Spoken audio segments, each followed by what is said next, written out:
welcome to another fantastic season of the Grand Touring Amateur League here by New Dimension Racing. Chris Wilkinson here to set you all off here for the first round of the season, and everybody raring to go here today. Just a few minutes away from starting here at Kyoto National. The reverse configuration in comparison to last year, we had the forwards configuration last year. 3.2 miles along the track at Roval as well. Don't forget turn 1. The very difficult left-hander rather. Very fast corner as well. And we've also got that very, very difficult final complex, which is almost flat out in this direction. We'll have Oscar Hardwick joining us later on today as well in a few moments' time, just after the race starts. And we'll run quickly through the grid for today's race once I pull it up.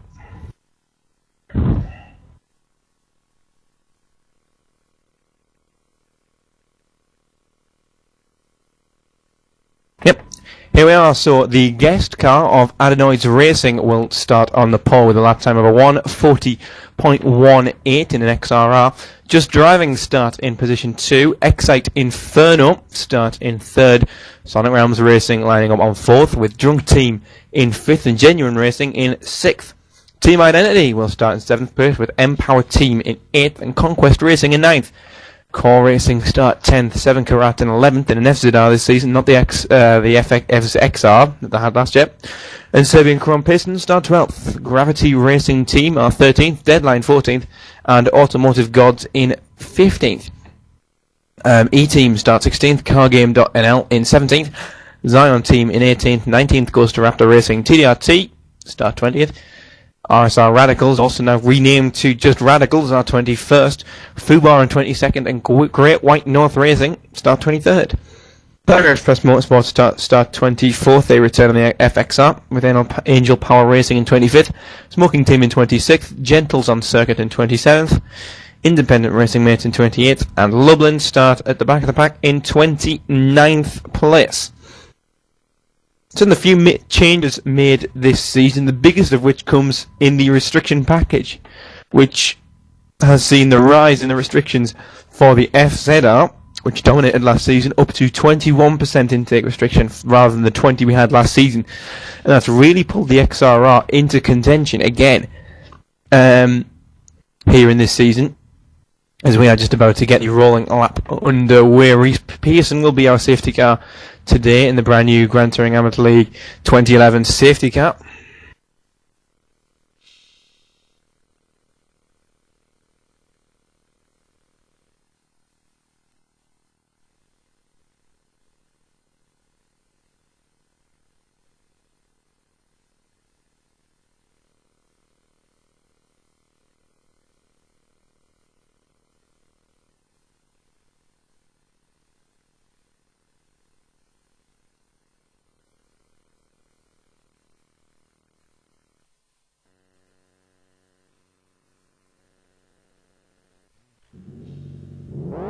So here we are, sitting on the grid. We've got Reese Pearson, as you can see on the start grid there.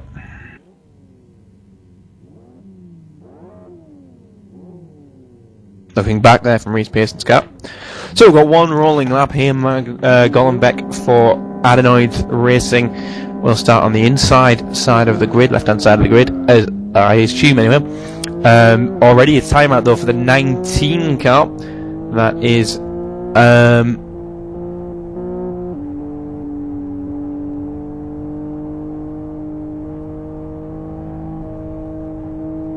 fact Cargame.nl. They were about to start 17th position, but they've obviously now lost their starting position. Edgardo Leighton there for Just Driving. He's had a successful season, or reasonably successful season in IGTC over 2010. Gollenbeck, also a Team Inferno driver. He's there in the guest car. Lovely, thanks.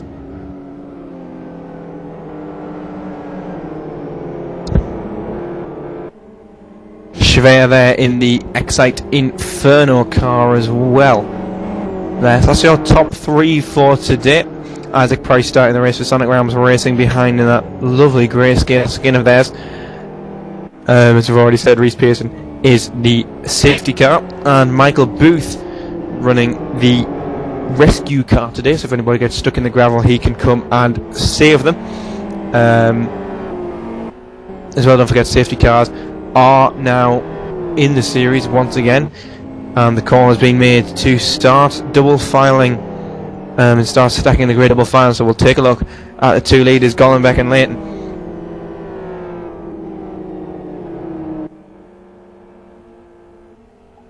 Long oval as well, so it's almost perfect to get the grid working exact first time here, rather than the several attempts we've had before. Although it is the first round of the season, so you know, who knows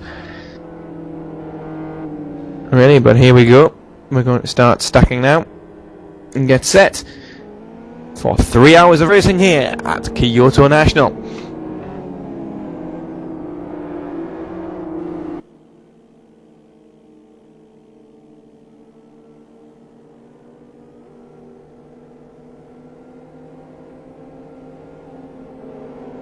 So on the grid, stacking nicely here, coming through the first corner, the final corner rather.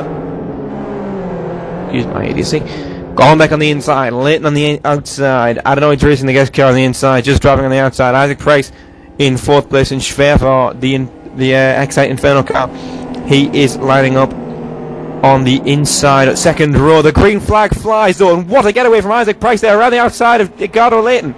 Good start as well for Gollenbeck, but it's Isaac Price who's made the real leap there, up alongside the car of Edgardo Leighton for what will be the point lead. A champagne there by CarGame.nl. That will result in a drive-through penalty for them, but as they all come teaming through the first corner, no problems yet. But Edgardo Leighton seems to have actually held that lead. Isaac Price going to try and go around the outside of him. Will this work? He gets squeezed on the curb there, but Edgardo Leighton has the inside for the third corner, and Isaac Price goes around the outside. A great move from him, but we've got an accident in the first corner as well. Piroppo there just getting himself out of the gravel. Well, as it looks now, a great start for Isaac Price has put him up well into contention. Oh, and contact between Terzic and Gahama.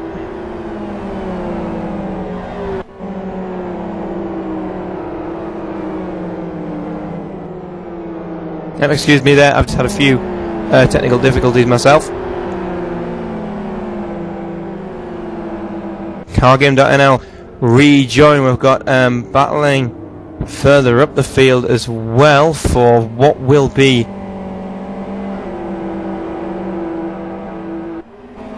I'm not sure what place, I'm afraid. LFS has decided to take a Raji on me.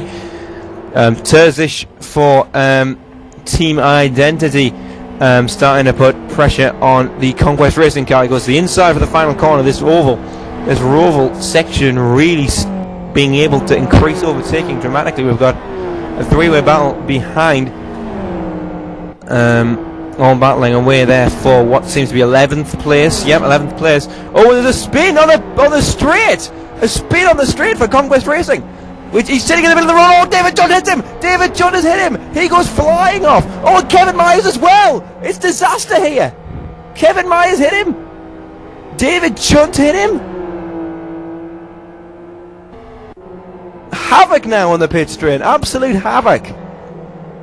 And they all seem to have got themselves back together, but, well, very, very interesting end to the first lap of the race. Kearney and Cullen as well having a battle.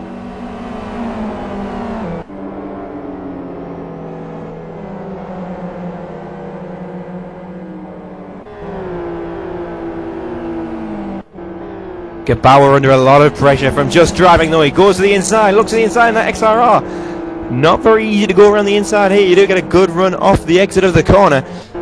He does manage to make the move, but Gebauer will have the run. Gehammer as well there. He'll be in the draft as well, wanting to get by. Every position counts, especially at this early stage. And Terzic on the defensive coming into the final complex. Gebauer can't reply to that. He loses 7th to Team Identity here in the second lap of the race as we conclude it.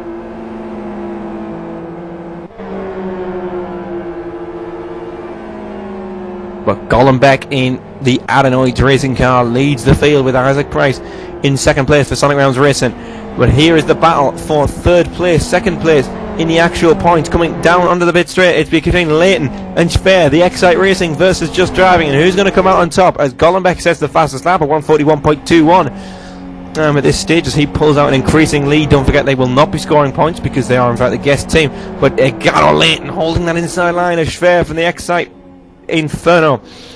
And coming now into turn 2, the first real braking point. Schwer trying to go around the outside, and he's done it as well. Terrific move from Schwer as he takes second place. And oh, big wiggle on there behind as well from Genuine Racing. But he manages to hold on to it. Gabauer being pressurised by Gahama, but Rui for Fubar Racing under a lot more pressure from Great White North Racing.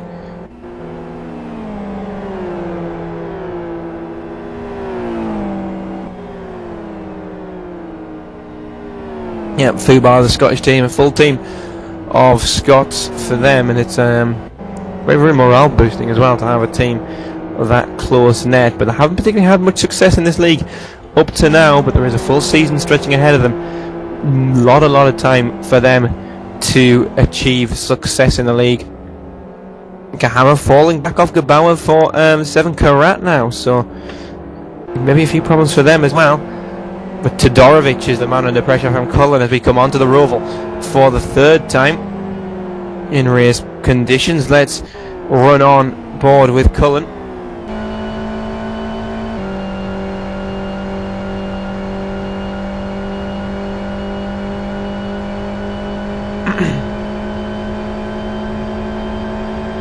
Yeah, look at that draft. He's right on the back of Todorovic now. He's sitting there in the draft. He knows that he's got the opportunity to overtake because he's stuck in the draft, but he doesn't want to do it too soon and risk Todorovic coming back at him. But Todorovic very close to him, coming through now in the oval turn. Let's look to a wider view now as they come into turn 1. Cullen has the inside, but we've seen people go around the outside. Todorovic just can't do it. He loses 11th place to AMG, and Cullen trying to fight back there as well, coming into turn 3. No joy at all. He's going to have to settle for that, isn't he? Ooh, Jan Labravot going flying off in the grass. That's going to give Pinheiro of E-Team the opportunity. E-Team taking the XRR on after a very successful IGTC campaign in the car. They're going to take this on, and he's going... Oh, he's looking everywhere now, coming through those fast sweeping bends, flat out in these cars. He's going to have to look at the out... Oh, he looks to the inside. Yeah, not really defending his lines, and he's almost asking to be overtaken there. As Pinheiro tries it, doesn't have the run, and he's going to have to drop back behind Jan. Good overtaking opportunity coming up, but he's still side by side. Actually got a little bit of overlap on the outside. He has to back it out though because Jan Labravot holds the advantage through the corner. This is the battle for 16th place, by the way, between Tiger Express Motorsports E-Team and now also ST Finn, smoking team of Finland, and they now have the run on Pinheiro. Jan Labravot getting away very well there.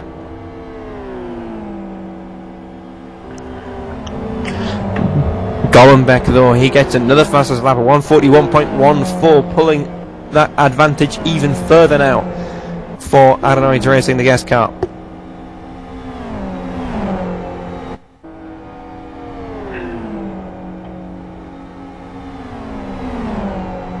Pinheiro with that straight line advantage in the speed traps. He manages to pull ahead of the smoking team, but smoking team look to the inside there. Jan Labravot with a very poor first corner though. Ooh, Pinheiro gets a bit wide though.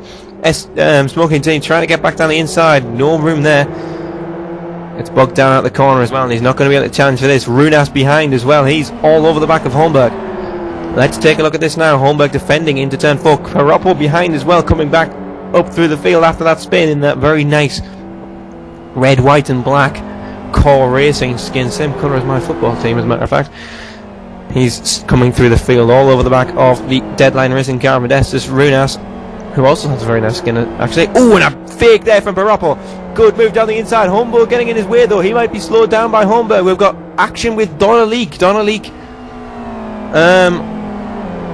Off the track. Yep, the XRR of Donaleek. He's a lap down and he's having to sit there on the inside of the final complex. He's getting in the way of this battle here as Piroppo goes down the inside of Runas. Makes the move stick. Runas, though, will get draft on the oval section if he doesn't lose too much time here. And David Junt as well. He's caught up. Managed to get some time back from his antics earlier on with these battling away. Pinheiro and Smoking Team drafting away as well. So it's all busy here at the back. Oh, a massive battle for 16th really. Donnelly there, the man who had his falling off moment, is sitting just in front of Jan Laprevot at the head of this train. There is Jan Laprevot. Donnelly staying very high, trying to avoid all of the action, but here comes Piroppo. Piroppo with the closest move here on Holmberg for independent racing mate. Car of Donnelly on the outside there, not really allowing Holmberg to use all the road, and that's let Piroppo catch up more. Runas very, very good on the braking zone as well, and David Junt not too far behind either. Now David Junt is challenging Modestus Runas, as a matter of fact. Looking at the outside, you're never going to get around the outside there in a month of Sundays. He has to back out. Drop wheel on the grass for E-Team as well, but Smoking Team won't have the run. At least not the run the kick Piroppo just had there. Kicky rather. Not the sweet treat. And down the inside goes Piroppo. Easy move, is it? No, it's not. Holmberg with a good drive out that corner. Holds onto the position for now, but Piroppo will have the draft. Look at Holmberg though, defending, holding in the middle of the road. Piroppo will go for any gap though. He doesn't go for that one though. Realise it's a 3-hour race and not a 3-minute race. And cleverly and safely backing out.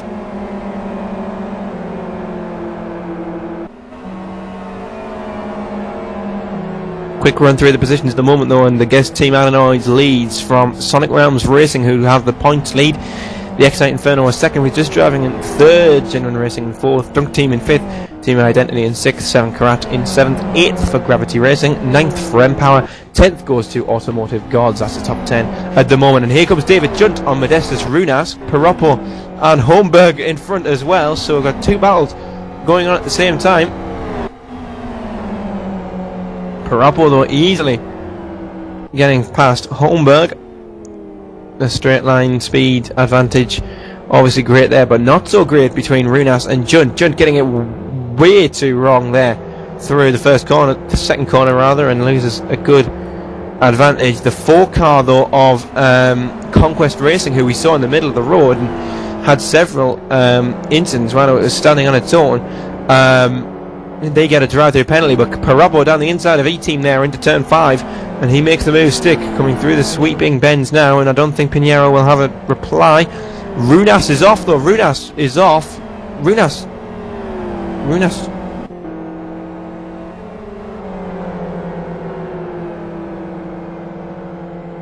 That's a Runas, and Runas and Deadline Racing now down to 25th position. That's not looking too bright for them at the moment. Jan Laprevot under pressure from Smoking Team now. With Gavawa as well. Gavawa, we'll take a look at this one here. Gavawa under putting immense pressure on Drunk Team now for 7th position overall, and 6th position in the points actually. Gavawa coming to the inside for the kink, which will give him the inside for turn 1, this long oval bend. And you have to try and hold the Drunk Team to his outside, otherwise he'll get drafted on this straight here, which he does not. Actually holds the inside line. And Drunk Team without a reply there, so Drunk Team will have to drop to 8th overall. No reply to that, I'm afraid. Tiger Express though still holding up Smoking Team, and this is getting a big trade going here. We've got Piroppo on the back of it as well for Core Racing. Jan Laprevot with a poor exit though from turn 3, and now here comes Smoking Team around the outside of him. Look at Piroppo. Piroppo also trying to eye up the move. Not going to work for him just now though. Jan Laprevot somehow holding on to that. I would have expected Smoking Team to just blitz around the outside of him. He was very, very slow in the apex, but obviously not this time. Oh, Smoking Team getting sideways.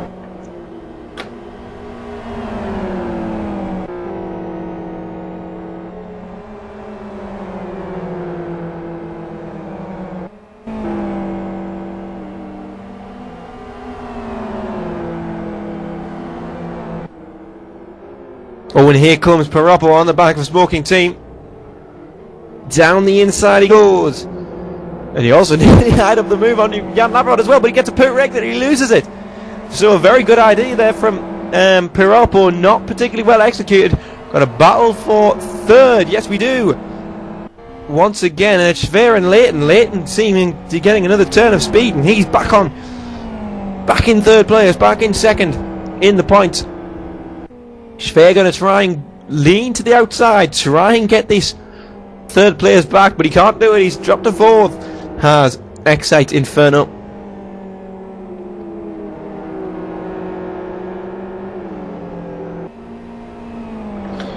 We've still got this massive train behind Jan Lavrod. Piroppo's managed to get past the Smoking Team on the Roval section, and he's going down the inside. Jan Lavrod locks up his inside front tyre, but he's done the move. Can Smoking Team also take the advantage and go past Jan Lavrod? Contact is made on the apex there, but he can't get through. Jan Lavrod really holding a train. This will be Piroppo's to just run away with now. Jan Lavrod holding the pace, holding them up still. Still holding them up.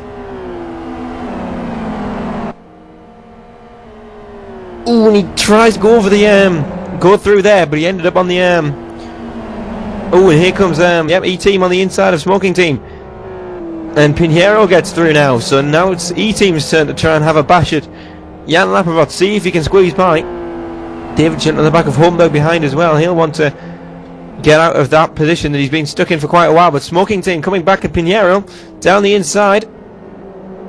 Pinheiro leaves room, but room that Tujavari of Smoking Team just couldn't utilise. And poo exit from E-Team though. This is going to give a big four-way drafting train. Oh no, David just dropped out of the draft there. But a three-way drafting train coming down the oval section.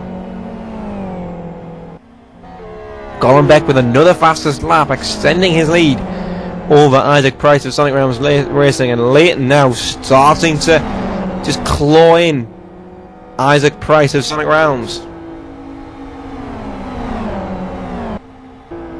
Well, here we are, Holmberg there in second place now. Chidavari of Smoking Team has now gone down to 20th position rather. Holmberg down the inside of Pinheiro.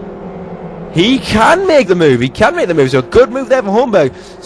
Smoking Team wanting to go down the inside as well, and they do, because Pinheiro trying to go around the outside of Holmberg. No success for them. David Junt sitting behind as well, ready to take advantage of anything that happens that goes untoward. The Smoking Team, the big losers, they go on the inside on the curb through turn 4. And now side by side through. You get both of them there getting the sleeping policeman. And Smoking Team still trying to get through. Go to the inside now for turn 7 or 8. No room there. David Junt behind. He's now the one putting pressure on Smoking Team. Gentles on circuit driver. Now looking to the inside. So can they take 20th place off? Smoking Team much later on the brakes. Holds the position, but will Smoking Team get the exit? No, but Gentles on circuit do get the exit, and they are now on the back of E-Team on the draft there. This could go well for them.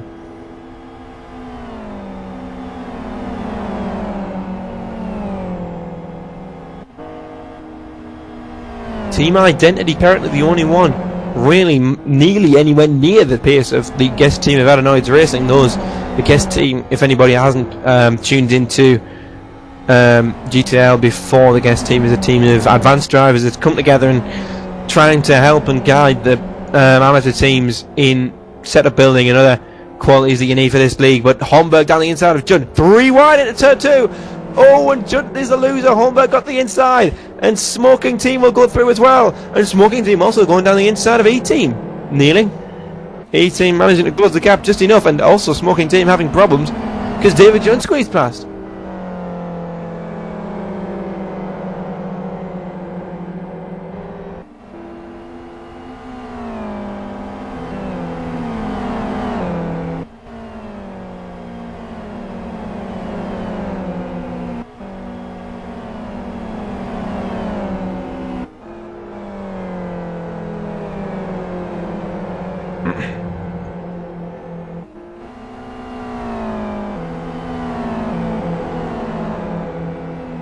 This train's still the closest battle we've got at the moment. Here comes Smoking Team, looking to David Junt, looking down the inside. This is exactly where David Junt did his move on Smoking Team just a lap before. And Smoking Team not being able to get through. Pinheiro with problems though, because Holmberg gets through as well. Through the firing complex. Now will David Junt have the draft? We'll take a look on board with Smoking Team.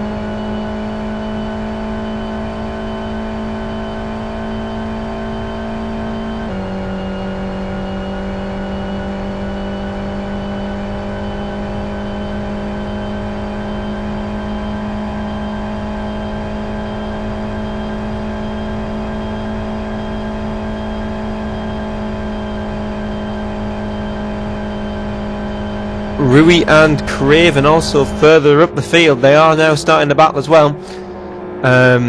Fubar and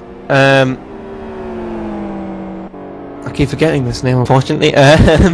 Great White North Racing. They are both locked in a battle. They have been for quite a while, but it's starting to get a lot closer than it was before.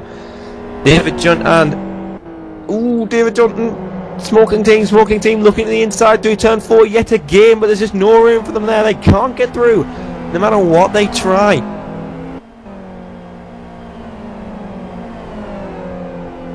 And now looking through the kink as well. Is this really responsible overtaking manoeuvres that Smoking Team are trying here? I don't personally think so, but if it works, it works. And well, up to now it hasn't really worked, has it? They're down in 21st place and struggling to get past the car of Gentles on circuit, but now they're going to look down the inside. Contact! And David Junt gets away with it, not having to spin, but it was big contact from Smoking Team, and they lose a large portion of their speed in comparison to Gentles on circuit with that drop back. Won't get the draft along the oval section, and that sort of washes out the battle. I don't think they'll be able to catch back up to David Junt and Gentles on circuit for quite a few laps now.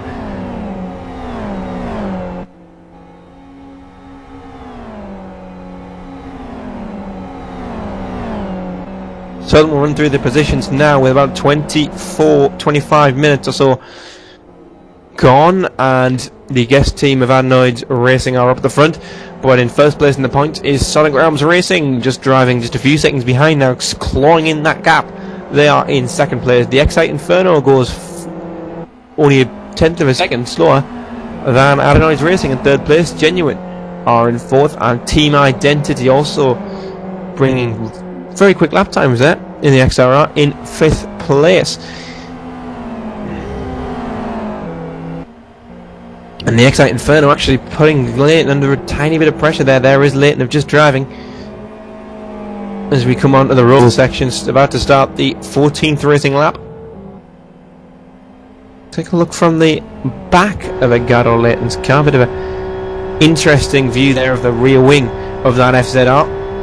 The FZR also, don't forget, has been backed off with regards to pace slightly in comparison to the XR, and you can see that now. Look at that Excite Inferno car starting to drag the FZR in front of him in. It really is now 2 or 3 kilometers faster actually through the oval pace, as I can see with the speedos. And at the first corner though, Leighton has a much better line.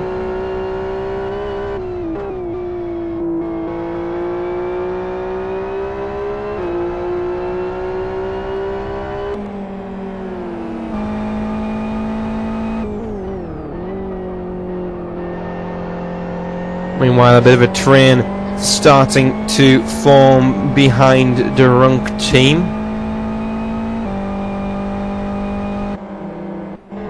Gravity, the closest car. M-Power in their XRR is slightly behind, and Serbian Chrome Pistons also backing up this pack. But Paropo as well. Paropo on the move. He's got past one of the cars, but Holmberg with a big off. Holmberg's off several places here. What's happened to him?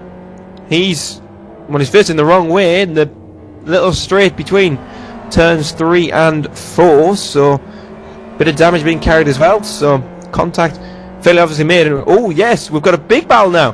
David Judd and Pinheiro of E-Team are both fighting it out, and now Smoking Team might have their first chance to actually get past David Judd in quite a while. Oh, contact! And there goes Smoking Team on the grass. They've still got the momentum though, still got this run. Can they get down the inside of David Judd? Well, the defending is on. They go to the outside for the final complex, and nobody's getting through there.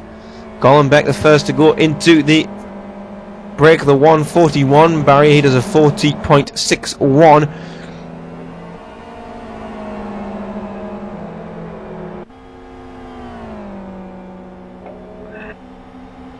And now look at the draft there with Smoking Team down the inside of David Judd.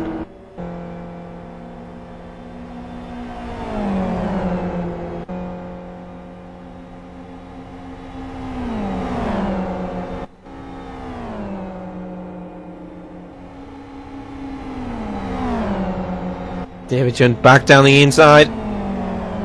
Smoking Team will have the last bit of draft here. That's fairly vital on this track, and they have the inside line now for the second corner rather. Too deep though. David Judd on the attack again, coming down the inside for turn 3. No, as Smoking Team, oh, very wide though through turn 3. David Judd once again retaking that position for Gentles on circuit, and Smoking Team just cannot get past this car of David Judd and Gentles on circuit. Fighting back through the pack is Raptor Racing, Modestus Runas of Deadline Racing, and TRT as well. They're starting to form behind this group.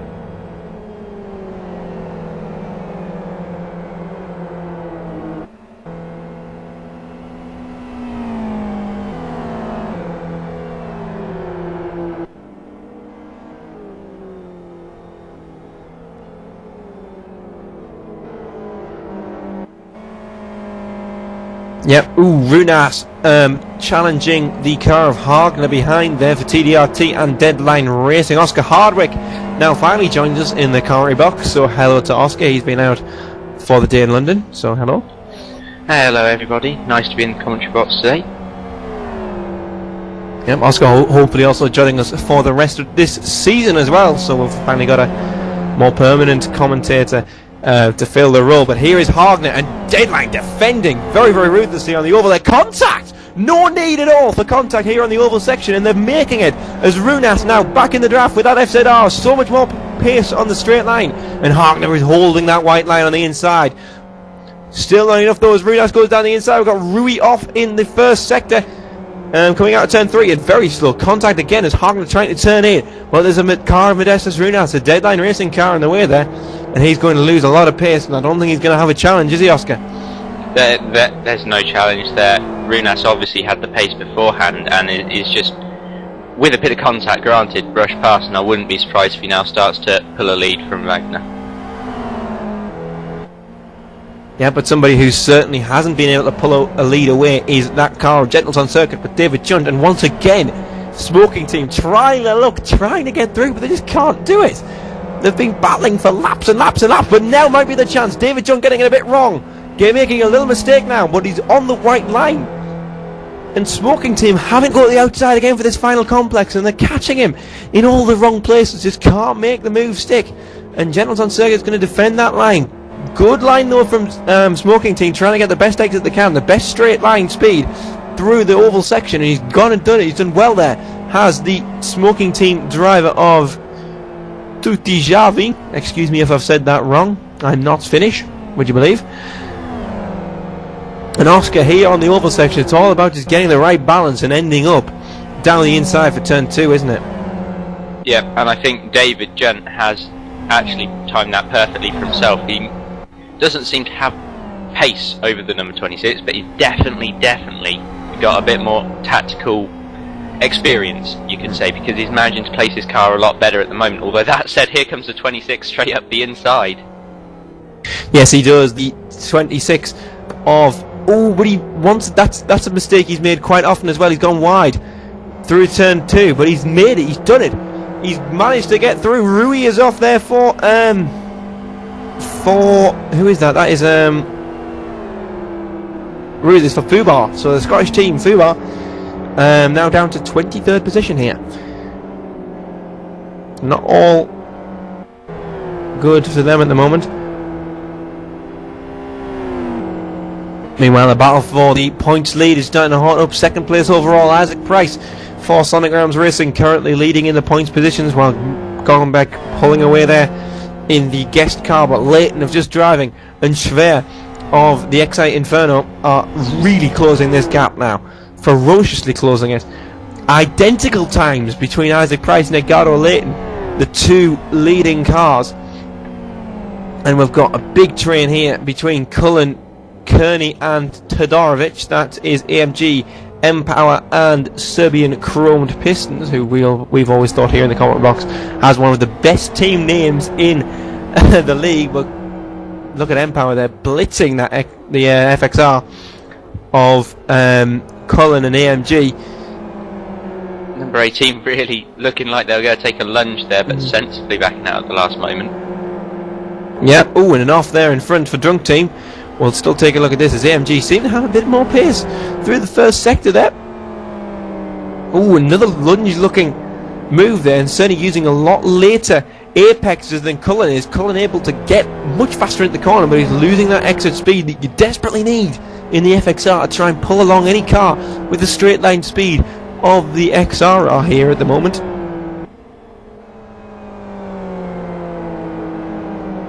And off as well for Merton.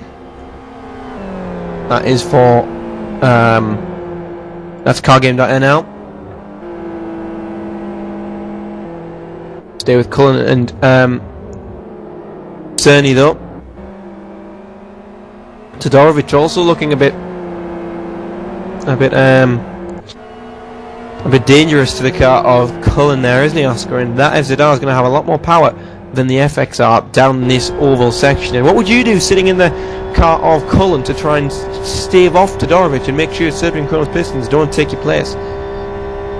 I'll just carry on doing what he's been doing, which is braking extremely late. He needs to keep it right down on the inside now to protect his position. But I don't think he's going to. I think he's going to lose the position coming into the first banked oval section, and yeah, there's no way that he can pull that back. I do think that the FXR's got such a speed disadvantage here that it just needs to be dominant in the middle to get anywhere at all. Yeah, that is certainly the case, and Cullen now dropping to 12th place for AMG.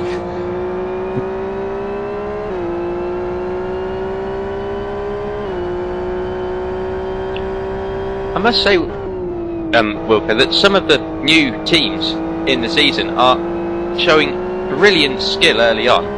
As the number 19 gets a drive-through penalty, I'm not sure what that's for.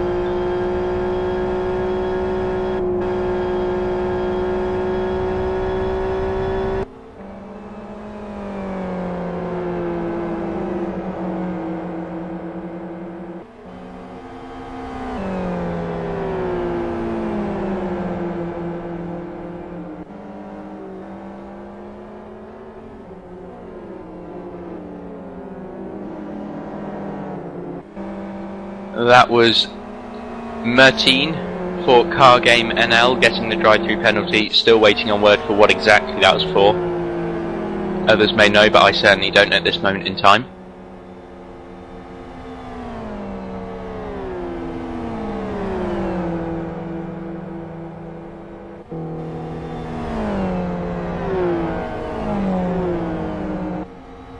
Yep, I'm also just trying to quickly confirm what that's for. But Cullen now well off the back of this between Todorovic and Cerny, who are now starting the battle. Also, it's interesting to note that Leighton is still hauling in Isaac Price of Sonic Rams Racing there for what is the lead. Oh, Isaac does get a much better first split as Merton completed her drive-through penalty. Interesting. But Todorovic is really now on the back of Cerny. He wants that 10th place. We've got Craven off in the first split. Oh, Craven is backwards in turn 1. Not sure what happened there for him. But he is now slowly rejoining the track, making sure that he doesn't clatter into somebody or end up wedged in that gravel trap, which would bring out the safety car, because we all know the XRR has a horrible habit of getting stuck in any gravel trap it meets. He's just put it back off again, and he nearly took out Rui in the Fubar racing car. Yeah, well, Donnelly behind, he's a lap behind as well. Don't forget we saw him having his off earlier on, but notice coming back forward again, David Junt is once again in front of Smoking Team, and he's defending like mad, and they still haven't been able to make their way through. Going around the outside of the final sector, our Smoking Team, no room, no position gain for them. They've got a good run out of the final sector, unless they make a little error, which they haven't done, so they'll get the run down the oval section again, but still just no breakthrough for Smoking Team yet, is there, Oscar? There isn't, and I guess all this can show us is that although, especially through that final sector, there's very different driving styles from both of the drivers involved, the cars and the drivers are very equally matched. They start bumping a bit on the straights, and although I wouldn't call that bump drafting, it was definitely a cheeky bump from David Junt to just try and unnerve number 26 and get past on the inside. Yeah, but they'll hold on to that inside as well into turn 2. The big first braking point, and Smoking Team trying to go around the outside. Maybe getting a bit of edge with their contact! And Smoking Team's in the gravel! Smoking Team in the gravel there! And they had a tiny little overlap, probably shouldn't have tried to keep hold of it, they didn't have the line really. David Junt squeezing them into their buggy curb and the tyres on the outside, and so, Smoking Team just didn't want to back out, and they go down to 22nd, maybe even 23rd if Craven can squeeze his way past. But also Todorovic has been re-overtaken by Cullen while we've been away looking at that battle. For 11th to 12th place. Gahama gets a drive-through penalty though for Gravity Racing, and Kevin Myers as well getting a stop-go for Radicals. Is there any news anywhere on what's going on with the drive-throughs and the stop-goes? Is it possibly to do with the start, which I wasn't here for, but there seems to be a number of penalties being given out at the moment? Yep, we don't actually have confirmation of what these penalties are for. Gahama has been given a drive-through penalty for avoidable contact, whilst the Radicals car has been given a stop-go penalty for avoiding not listening to yellow flags, as we saw that absolutely crazy and mad incident as Todorovic goes past Cullen. Cullen diving to the inside, contact is made through the third corner, and Cullen brawling his way past Todorovic and taking 10th place again, but it remains to be seen whether he'll be penalised for that. I personally think that was a bit off colour. Did you see that, Oscar? Yes, I did see that. It was an aggressive move, and there's a possibility it would be penalised, but me being me, I'd say that it was just a thorough move, and there was room for both of them to make moves so as there wasn't as much contact made, and Todorovic would definitely have had the run to the next corner. I would leave it as a racing incident and let the racing pan out between them. Yeah, well, just as I said, was about to say before that incident took place, the stop-go penalty for Kevin Myers and Radicals has been given for ignoring the yellow flags, as we saw that absolutely massive incident along the pit straight in the early stages of the race, when we saw the Conquest racing car in the middle of the road backed up. David Junt and Modestus Runas though going side by side, and Junt defending from Runas. Runas going all the way around the outside though. Terrific move, unless David Junt can try and squeeze back down the inside there. We're going to go side by side to the final chicane, and David Junt cleverly backs out. He's going to get the run down the oval section, or is he not? No, he's lost the draft. So David Junt there being clever and having a good head on him, but it's just not panned out the way he hoped and the way he expected. Just another point, as David Junt was downshifting there, he over-revved, going from third to second, and I think there may well be a small amount of engine damage, and in an FXR you really can't afford that because you're already low on power compared to the cars around you. Yeah, very true, and also don't forget that engine damage is the only form of damage in Live for Speed that you cannot repair in a pit stop, so engine damage can almost destroy a race. And this early on. Yeah, exactly. This early, Reece Pearson, well done. And again, and again. High five. That's a really brilliant move there, isn't it? Let's just press random hotkeys and make crew server things come up, because that won't annoy any of the drivers or commentators whatsoever. He deserves a high five round the face for that.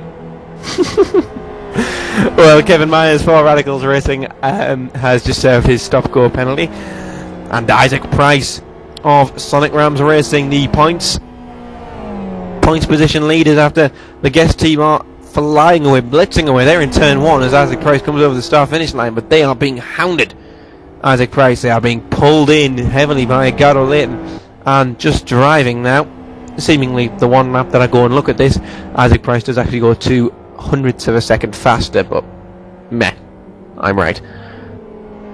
You are definitely right there, Mr. Wilkinson. They're both going very quickly, they seem very even, and I would just say that, if anything, Isaac's making a few more small mistakes and running a little lower on grip than Layton at the moment. But their pace on the whole is almost identical. Well, meanwhile, speaking of small mistakes, we saw Hagner there just making a little one, but he's still managed to get the draft on the car of Rui in front. This is the battle for 20th position. We've also got Smoking Team and the White Thingy-mabobs, Great White North Racing. And this is... Whoa! Rui! What was going on there? That was just ridiculous. Well, Rui obviously not looking left and not using his mirrors, but there was an absolutely massive amount of contact used and made Owen, Craven and Smoking Team as well. Smoking Team go through the gravel! Again! Smoking Team nearly parking themselves exactly where they parked themselves just a few laps previous, but Rui that was a shocking piece of driving from Rui, making contact through the oval section. I mean, I can now watch this again on the little stream, so I'll get back to you on what exactly just happened there. Gollenbeck goes fastest again. Oh, and Pinheiro and Laprevot as well, contact. It's all kicking off here. It's all kicking off.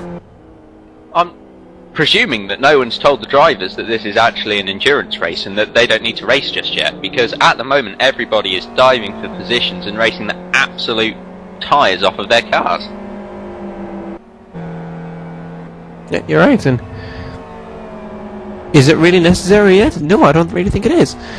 But anyway, here is Runas all over the back of Pinheiro, just one car behind the car we're watching there of Jan Laprevot. And then this will really demonstrate the extra pace that the XRR has, because if he can get... Oh, look at Runas there! Weaving over the left-hand side. He wants that place so badly. He knows he can't let that XRR down the inside, or he's lost it in a very aggressive defensive manoeuvre there, Oscar. A very aggressive defensive manoeuvre, and I'm going to say that it was ridiculous because I'm obviously rooting for E-Team in this situation. And Oscar, if you didn't already know, has in fact just been taken on as a trial member by E-Team, so no bias there at all. None at all, but if someone crashes them off, we'll be angry because it's a job.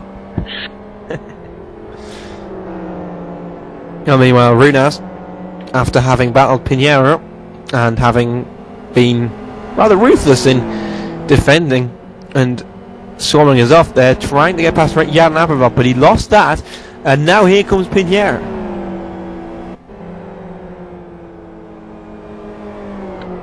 Oh, Pinheiro's straight up the inside, but I think Runas is going to have a run on him, and he has them.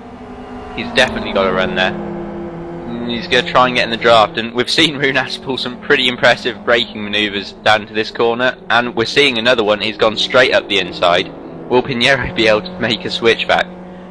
I imagine at the moment Jan Laprevot's loving this, because all of the time that these two are fighting, he's getting a chance to breathe cleanly, but Runas has broken the draft, and I think that will be the end of that, whilst Runas and Pinheiro pull up to Jan Laprevot in the much slower FXR. Yeah, well, it definitely will be the end of that for now. No draft there equals no more pulling that car in, and we've got Rui coming back at Craven for another go, hopefully without making contact like he did with the car of Maflobum, that's not helpful, of TDRT just a lap before. TDRT, a very experienced team, doing very well in the 16-hour race just the other week. Not performing quite as well as I would have expected them to in this race. I mean, that's just my personal opinion, but I would think for such an experienced team who are so good in this car, they'd be much further up the field. Yeah, but you also you can't really forget that. Oh, here comes Craven there. A little bit of a cheeky bump there coming into the corner. Now comes Rui around the outside of the car of Craven. No joy there. But you can't also forget that this is a new track for GTR racing. We've never had GTRs racing this way around on this circuit before in a large league event such as this one. So it's a bit of a new experience for all of the teams here. Meanwhile, here is Laprovot and Runas. Runas trying to go around the outside. Craven went out wide and he's just cut back straight in front of Rui. That was almost a scary moment. Yep, meanwhile Runas trying to go around the outside of Laprovot through the final complex. Does so. Laprovot's going to get a decent run out of the final corner, most probably. Yes, he does. He will stay in the draft. Now this is interesting, because this is almost solving the FXR's... I said that far too soon. I said solving the FXR's speed issues, and then Jan Laprovot goes up wide, and now he's going to have lost the draft, I imagine, and be out of this fight. And look at that XRR! It goes so easily round the outside of these cars.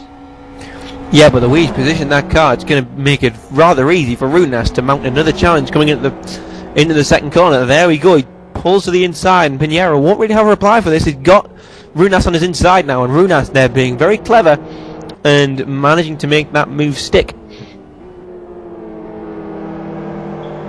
I'll be perfectly honest, I do think that Runas has his moments of intelligent and fairly brilliant driving, and that was one of them because he played it very, very cleverly and is now an extra position up on where he was. Yeah, meanwhile, we'll take a look at the lead pair now. They are getting much closer.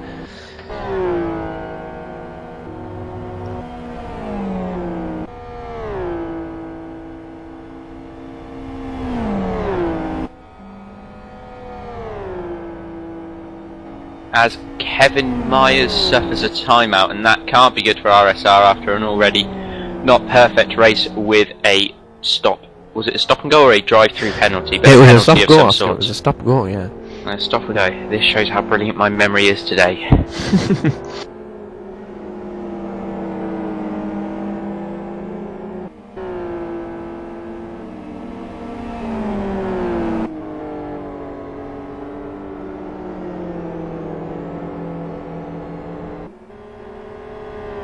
Oh, Paroppo finally being the first person to break the fastest lap tree and that Adenoids Racing, the guest team, has had.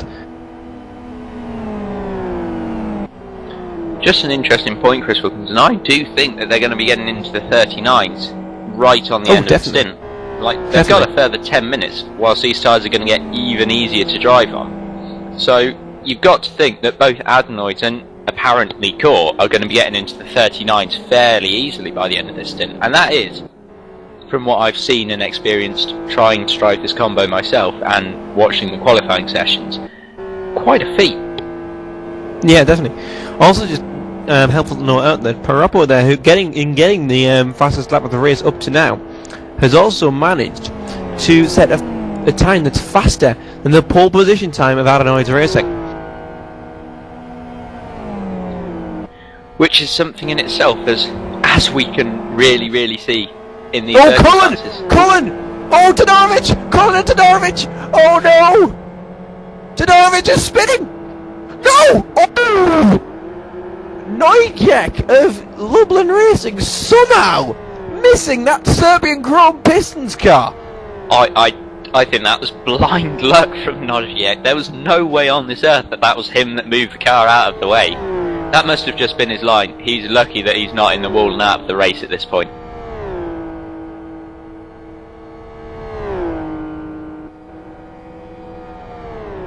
Looking at the damage, there is now, well, not so much considerable damper damage, but considerable body damage to the front right of Cullen's car, so I can only assume that the AMG car has gone for oh, and he's off, but I can only assume that he's gone for a bit of a dive bomb on the number 9 car, and it's ended in tears for both of them. But fortunately, he's come off a little less badly than the other.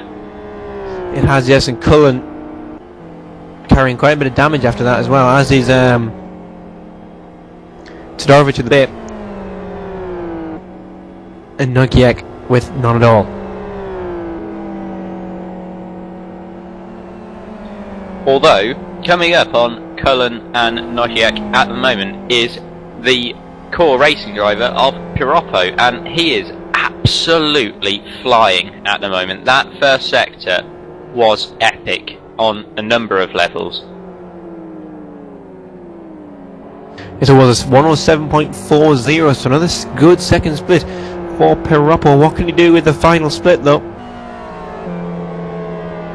Well, he can put it in the wall.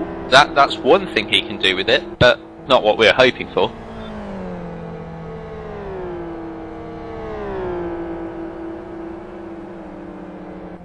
Here's a battle for second place in the points. Third place overall between Schwer, Leighton, and also Isaac Price now starting to be dragged into this as well. So we're starting to get a battle for this points lead that will take whichever team holds it to a very, very strong start of the season, won't it, Oscar? It definitely will. And like as is with any league, it's very important to establish yourself at the beginning of the season and carry that form and that momentum through. That's what makes championships. That's what gets them won. You really need to establish yourself as a strong force in this opening round to have any real chance of being a strong force for the rest of the season and contending for the title. Well, Leighton now starting to get close to Isaac Price.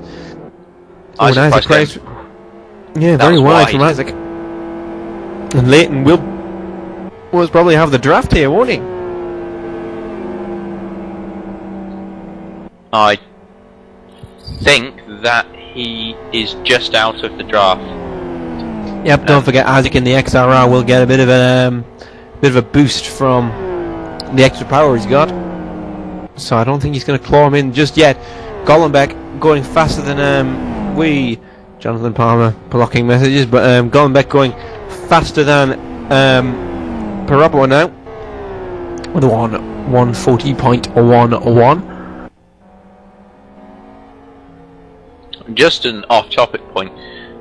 Jonathan Palmer very kindly blocking and unblocking messages there, despite being what's essentially the race controller and having quite a few needs to be able to see and send messages during this race. Well, NDR are actually one of the only leagues that I personally know of that don't penalise for actually blocking and unblocking messages, because it's the one button on the keyboard that you can't rebind, you can't change it. It's very, very treacherously close to your F9 and F10, F11, F12 button. They all, in Live for Speed, show tyre information and suspension damage information, but look at Isaac Price there, quite a bit wider than Edgardo Leighton was, and he's got to run.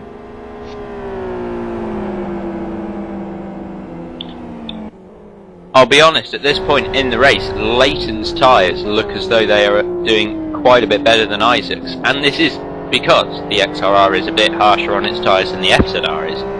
So, I don't know, it looks like Isaac might suffer this problem towards the end of any stint that he does, which will be interesting to see from every aspect, especially if he's fighting this closely with the other top teams. Yes, it will, but the big thing right now is that Edgardo Leighton does have this draft. And look at Isaac, he's on that inside line, he's on that white line, on the wall. He's going to let him through here. Now please be clever with this, Isaac. Everybody must know by now that I am in fact a Sonic Rams Racing member, so I do quite want Isaac to hold on to this position. But Leighton holding that white line for just driving. Down the inside for turn 2, he will have the inside line. We've got the car of Zion in front, messing everything up as well. Isaac Price going around the outside for Sonic Rams Racing, and he holds it for him, just driving. Good move from Isaac, but just driving behind as well. Very, very close. This is also the Excite Inferno through as well. We've finally got rid of the Zion car in front that was making everything slightly more entertaining than it had to be. Well held from Isaac Price there, Oscar, holding that points leading position. Well, yeah, you're right in saying that Isaac's tyres are a lot worse than Leighton, and he goes very wide there in the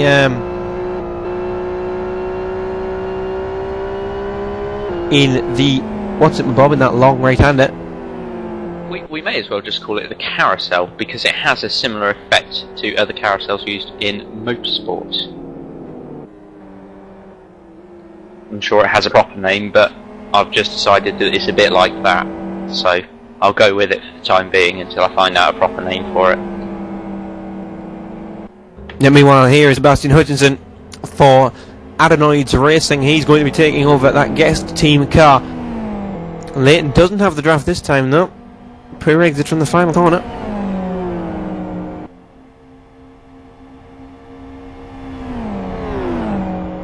I'll tell you who is closing up on Leighton, though, and that's the 28 of Schwert. That XRR, like I've said a number of times, just always going to go for it. He's going to the outside. Number 28 on number 24 here. I think 24's covered that absolutely perfectly. There was no way that the 28 could get round at that point. Possibly not quite as interesting as I was expecting it to be, as the next driver for Team Excite Inferno comes onto the server. It would appear that we have come to probably the most crucial point of the race so far, which is the first round of pit stops. Yes, it is. We know that Adenoids Racing is coming in. Also heard word from the team themselves that they will be repairing damage in this pit stop. So, interesting strategy for them. An interesting strategy, but possibly a good one, considering the lead that they have. They can afford to repair some minor damage in the pit stop with the advantage that they have gained, in the hope that Sebastian Hutchinson will regain that advantage for the team.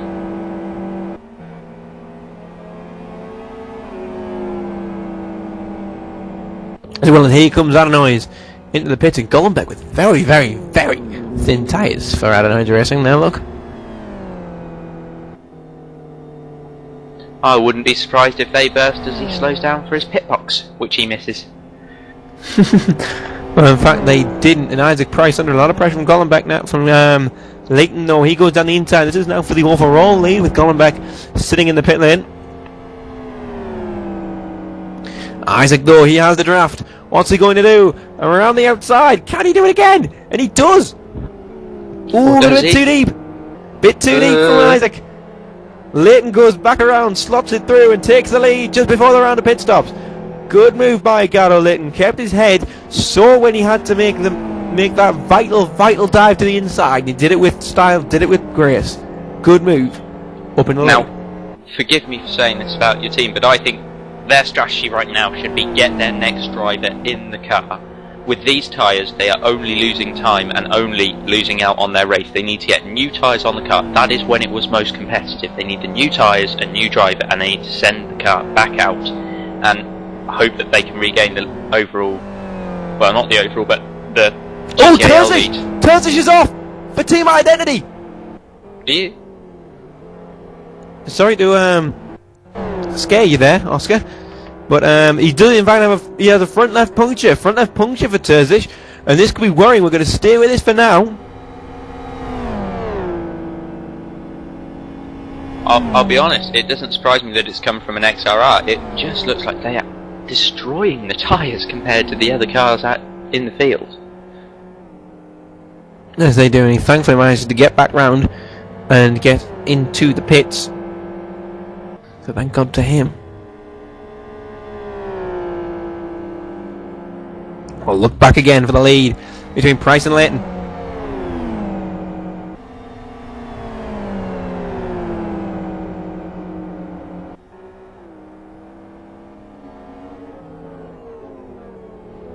But why hasn't Price pitted in yet? I just think that at the moment this is only a loss for Sonic Realms. And Gollenbeck being kicked there, probably because he stayed in the server a bit too over his due state.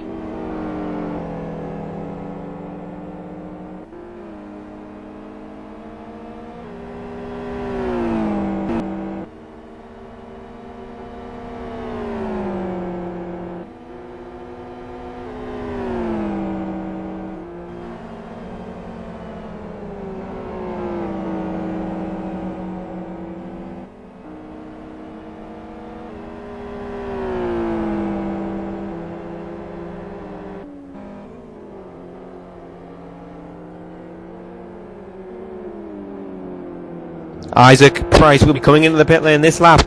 Rather obviously, Dominic Engel sliding into the server for them. So we will have it. Oh, and Leighton! Very sideways from Leighton. Isaac Price is going to be coming in the pits.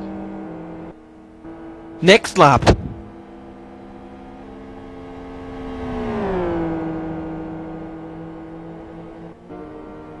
Yes, obviously next lap, because he's decided against going into the pit lane this lap.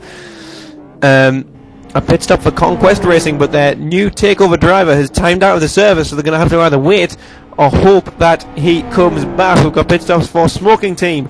We've got pit stops for E-Team coming up, and here's the battle for the lead again.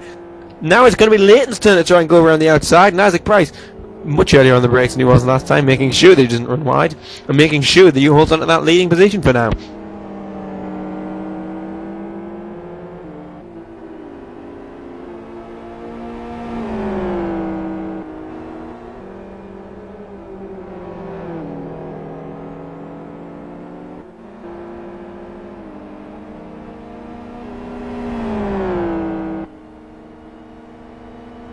I think Sonic Realms Racing's strategy up to now is really centered on being in the pits at the same time that Just Driving come in as well, I think, isn't it, Oscar?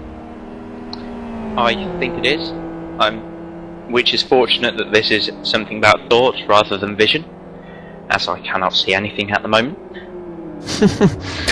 In fact, they will be coming into the pit at the same time, because Isaac Price is managed. Oh no, he gets a front puncture! Isaac Price gets a puncture! Sonic Realms Racing, disaster, going out 1 lap too long.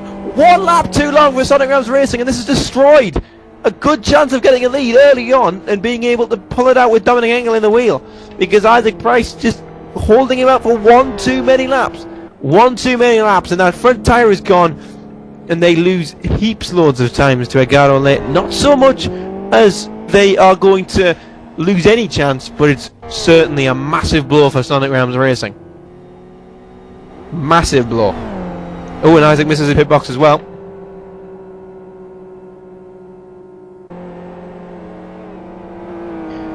Kahama also yet to come into the pits for Gravity Racing.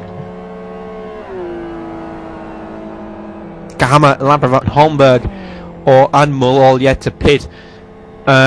All the FXRs, obviously, so FXRs having a very long life at the moment.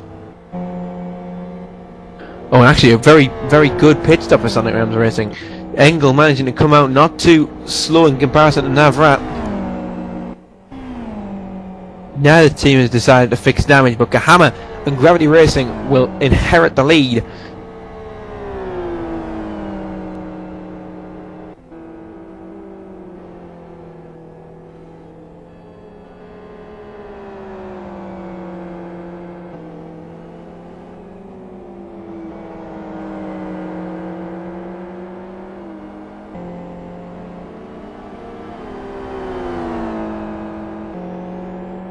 So Engel is on the track for Sonic Realms Racing now. Navrat is in the car for Just Driving. Kahama will be coming in the pits at the end of this lap as well.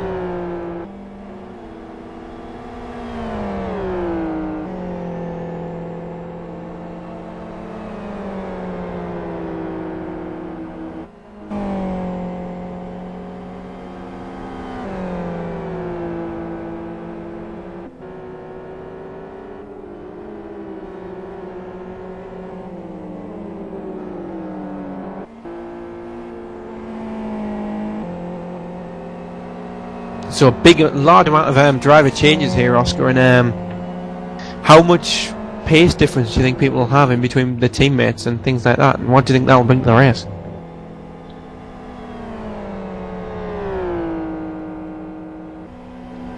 Well, I think that all teams are obviously going to have drivers with different driving styles, different amounts of talent and speed and pace. People have put in different amounts of practice, people who work better in the field, people that don't, and there's so many variables. You can't say at this point who will be faster and quicker in between teams. It is just a case of waiting and finding out. Yes, it is. Anyway, we can bring you the actual positions now, as of the tracker and just driving are currently leading. Sonic Rams Racing in second. Gravity Racing fall to third as they come out of the pit lane. Fourth is Tiger Express. They're also in the pits. They're going to lose a few positions. It's the Excite Inferno are fifth. Genuine in sixth. 7 Karat in seventh. We've got the Gist team sitting in eighth position overall. Eighth in the points scoring positions. Our independent racing mates, Team Identity in ninth, and Core Racing round out the top 10. And we now tell you that it's 2.28 seconds of gap that Sonic Rams Racing have lost. And after a very, very difficult blowout for Sonic Rams Racing, that's not bad at all, that is it, Oscar? It's definitely not a bad loss for Sonic Rams Racing, but they would have lost no time at all if they had pitted earlier and would have had a chance to gain time back on the number 24 car, which had already overtaken them at that point.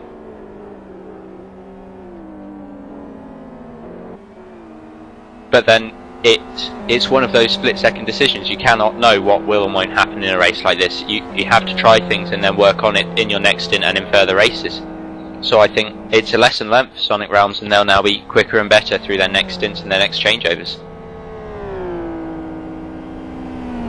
Well, it would definitely be nice for them, and you've also got to remember that safety is definitely a greater objective than pace, and that will definitely be ringing through the realms of Sonic Realms Racing. Realms. Also as well with Team Identity, but also interesting note that the repairing damage for Adenoids Racing has caused them to drop all the way down to 6th position in this race. An early pit stop as well, and really hurt their race, hasn't it, Oscar? It has done, and please feel free to listen to this if you're watching the stream, but I find this quite a good thing that Adenoids have dropped back, which sounds horrible, but they do have the superior team, like as we saw in the first stint. They were just hugely quick compared to everyone else, and it will now be interesting to see just how quick they are compared to everyone else and see if they can work their way back to the front, even though they've got a huge deficit at the moment and are nearly going off the track. Well, actually, one of the team members of Adenoids now joined us in the commentary box for the rest of the race. Simon Gattell. Hello, Simon. Could you tell us really the need for Adenoids Racing to come in and actually repair damage? Because from what we could see here in the box and on the server, there wasn't particularly much there. Why did you decide to change the damage? Fix the damage, rather. Well, firstly, there's quite a bit of a problem with buggy curves at this track, where if you just run over them with the car, then it can damage the suspension slightly, and that's what we had coming out of the final corner. We took too much curb and then just damaged the wishbone. But the problem with that is it causes the tyres to wear unevenly, and then you can't extend the stint to the error. So you need to. It's a bit of a precaution, but yeah, we just couldn't make the error with that damage, and it was just so we could make the end of the race when Jack and Seb get in the car. Yeah, well, Seb's in the car now as he manages to go over exactly the same buggy curb and not get any suspension damage, thankfully for you. But what's Seb's pace in comparison to your other driver's pace at the moment? Well, Marius is easily our quickest driver. I don't expect. I mean, Seb's quick. He's everyone knows he's quick because he's a former MOE winner, and he was even banned from doing the GTAL season in a normal team for being too quick. But Marius has put in quite a lot of practice, whereas Seb hasn't in comparison. And yeah, Marius just seems a bit more comfortable with all the stages in the stint. Except Marius. Sorry to interrupt you, Simon, but we've got a big three with Alan. Noziek and Runas, and Runas just squeezing through. That was an absolutely wacky piece of motor racing there, and they all got bunched together. There was a bit of lag involved, and somehow Runas managed to get through past Noziek. You know earlier how I said and now Runas has his also, moments. Sorry to also interrupt, but Bennett has dropped well back, and Noziek has got through. They're on the same lap. Interesting.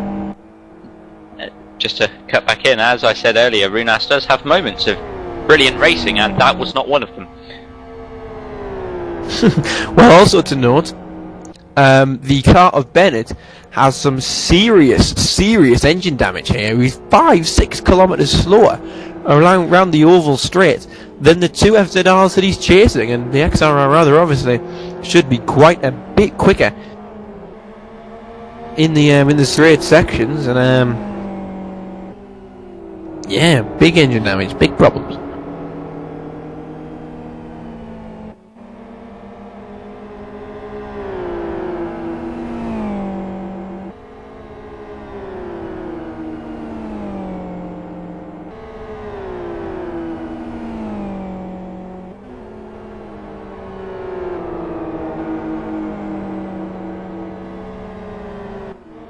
Conquest starting as well. Conquest has just got past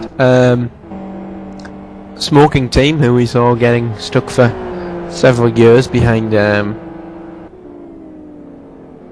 actually forgotten who it was that he got stuck behind. It was Gentles on circuit that they had a friendly old long battle with, Chris Wilkinson. Yeah, you're right. Yep. Thank you for reminding me. So yep, they have managed to get through, and Simon as well. You guys, after fixing that damage, are now down in 6th. Because of the time it took to fix the damage, and Seb is doing quite a good job of cooking his rear tyres at the moment. But what do you think you can do from here as Adenoid Racing? I think at this point in the race, the win's out of the equation because Seb's not as quick as Marius, as we saw in some of the practice servers, and as this is a guest team, we have to put an amateur driver in the car as well, and it's safe to say that Jack's not on the pace of Seb and Marius, but he was still doing some decent times in the race, so maybe if there's some problems ahead that a podium's possible, but yeah, I mean, it all depends on how quick Seb is at this point in the stint, and at the moment he's doing quite a good job actually. Yeah, well, very quickly, we had an onboard video planned, but unfortunately we couldn't get that on the server quick enough. But could you take us round a lap on board here? We're on board now with Seb. Could you take us round, please, Simon? Yeah, sure. Just going into turn 1 now. You brake just after the 100 meter board, and there's a very tricky turning point, which where you have to beat the apex, which leads you into 2 more corners, which both of them contain boogie curves, and it's very difficult to negotiate them, but Seb got through there quite cleanly. Coming up to a right-hander, which is it's kind of off camber. It pulls you towards the inside of the track, which gives you a bit more grip, and you can shoot away on the exit with a good speed. Coming through a little double left-hander section, which is just flat out in these GTR cars, it's not a problem. This is probably one of the main corners on the track, the long right-hander, which Seb's lapping a back marker, which just cuts him up actually. Seb's obviously not going to be too happy about that, beeping his horn at the same time. Coming up into sector 3 now, a double left-hander, which is a hairpin, fairly slow speed, and especially in the XRI causes many problems, and coming up some more boogie curves, which are absolutely crucial to get a good exit onto this 30-second pit straight, which can allow you to carry the speed up to start the lap again. Thank you very much, Simon. Yeah, I'm sure you can see as well, everybody. Well, everybody can't, but everybody in the comment box can. That Sebastian Hutchinson wearing his tyres quite quickly. Those rear tyres are very hot, and actually a bit thinner than they probably should be at this stage. So we've been an hour and 15 minutes through this race, 3-hour race, which means naturally there should be an hour and 45 minutes remaining, and so we'll go through the positions as they stand at the moment. And just driving, and Pablo Navrat current lead. 3 seconds behind is Domi Engels, Sonic Rams Racing. The Excite Inferno are currently 3rd place, Genuine Racing in 4th, and 7 Karat in 5th. Adenoid Racing, the guest team, sitting in 6th overall, while 6th in the actual point scoring positions is Team Identity, Core Racing in 7th, and Empower in 8th. Drunk Team hold 9th, Serbian Chrome Pistons in 10th, and Gravity Racing in 11th in the top placed FXR. E-Team are fighting back in 12th place with Automotive Gods in 13th and Tiger Express in 14th. Deadline Racing currently holding 15th with Lublin in 16th and Great White North Racing in 17th. Conquest Racing hold 18th, 19th goes to Smoking Team, who have still not got past Gentles on Circuit. Oh, they have got past Gentles on Circuit. In 19th, 20th goes to Fubar. Independent Racing Mates hold 21st. Raptor hold 22nd, 23rd to the DDRT. Zion in 24th, Gentles on Circuit in 25th, Angel Power Racing in 26th, 27th goes to Car Game NL, and Radicals are in 28th after their stop-go penalty. And it's very, very nice already to see that we haven't had any time, any full-on retirements, have we, Oscar? And very nice to see that, isn't it? It is very nice to see, like, that there are so many races, not just in GTAL, but in LFS in general, where the attrition rate on drivers, just, you lose half, 3/4 of the grid, and this is due mainly to rage quitting, which I am somewhat of a pro at, as I'm sure Deco will be more than pleased to moan at you about at some point later. But it's good to see. There's lots of cars on tracks, it's well into the race, and we can still have some good racing come from it, as we have seen and are still seeing. Yes, we have, definitely, and we are now joined in the time box by Gentles on Circuit racer Tom Parker. Hello, Tom. Hello, all. So I'm going to start by saying you're not called Josh Parker, which I said in a stream not so long ago. This is in fact Tom Parker, and your first driver, David Junt, did an excellent job of holding up Smoking Team. What was happening at that point? Well, as you said, we were holding him up, but I suppose he was driving all right. But then, obviously, as I said earlier, we were holding him up, but he was just really slowing him down. I'm surprised he managed to keep him behind for so long, really. Yeah, you've got Talcala in the car at the moment. How does his pace compare to that of David? He is about a second slower a lap, and he's quite slow at the moment. But hopefully, he'll be able to speed up towards the end of the stint like David did, and then hand over to me with no problems, really. Yep, so you're obviously getting in the car in the third thing, am I correct? Yep, I'm doing the last hour. Right, so you're currently sitting in 26th position at the moment, and from here, where do you think you can shoot up to? Where are you aiming to finish in this race? Well, as a team, the aim is just to finish our first race in this league, so the top 25, to be fair, would be perfect, actually. Just as long as we finish.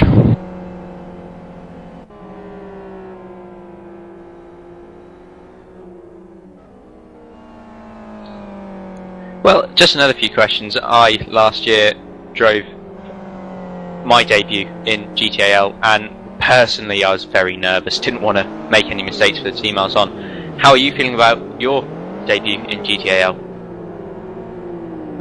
It's safe to say I am bleeping myself. You're bleeping yourself. Are you saying that there are definitely brown trousers involved at this point? It's safe to say yes.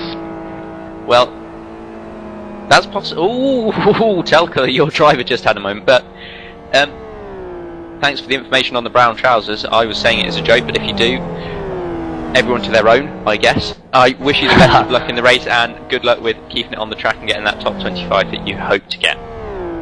Yep, Thank you very much, luck. Oscar. Yep, good luck, Tom. Thank you very much for your time, mate.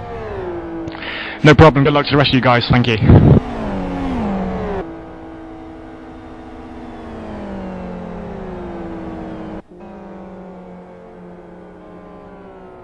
Yep, so there, a nice interview from Tom Parker, obviously fairly nice chap. And the closest spot we have at the moment is between E-Team and AMG, and Broadvelt is now in the car for AMG against this E-Team car with Staskevicius now taking over. It did in fact have a hangover. Yes, this will be rather painful for him, a painful experience. Of course it won't. It's E-Team. It's going to be absolutely fine. He'll do brilliantly, I hope. Once again, no bias involved there. But once again, you can really see the effect of the straight line speed of that XRR there in front of Staskevicius.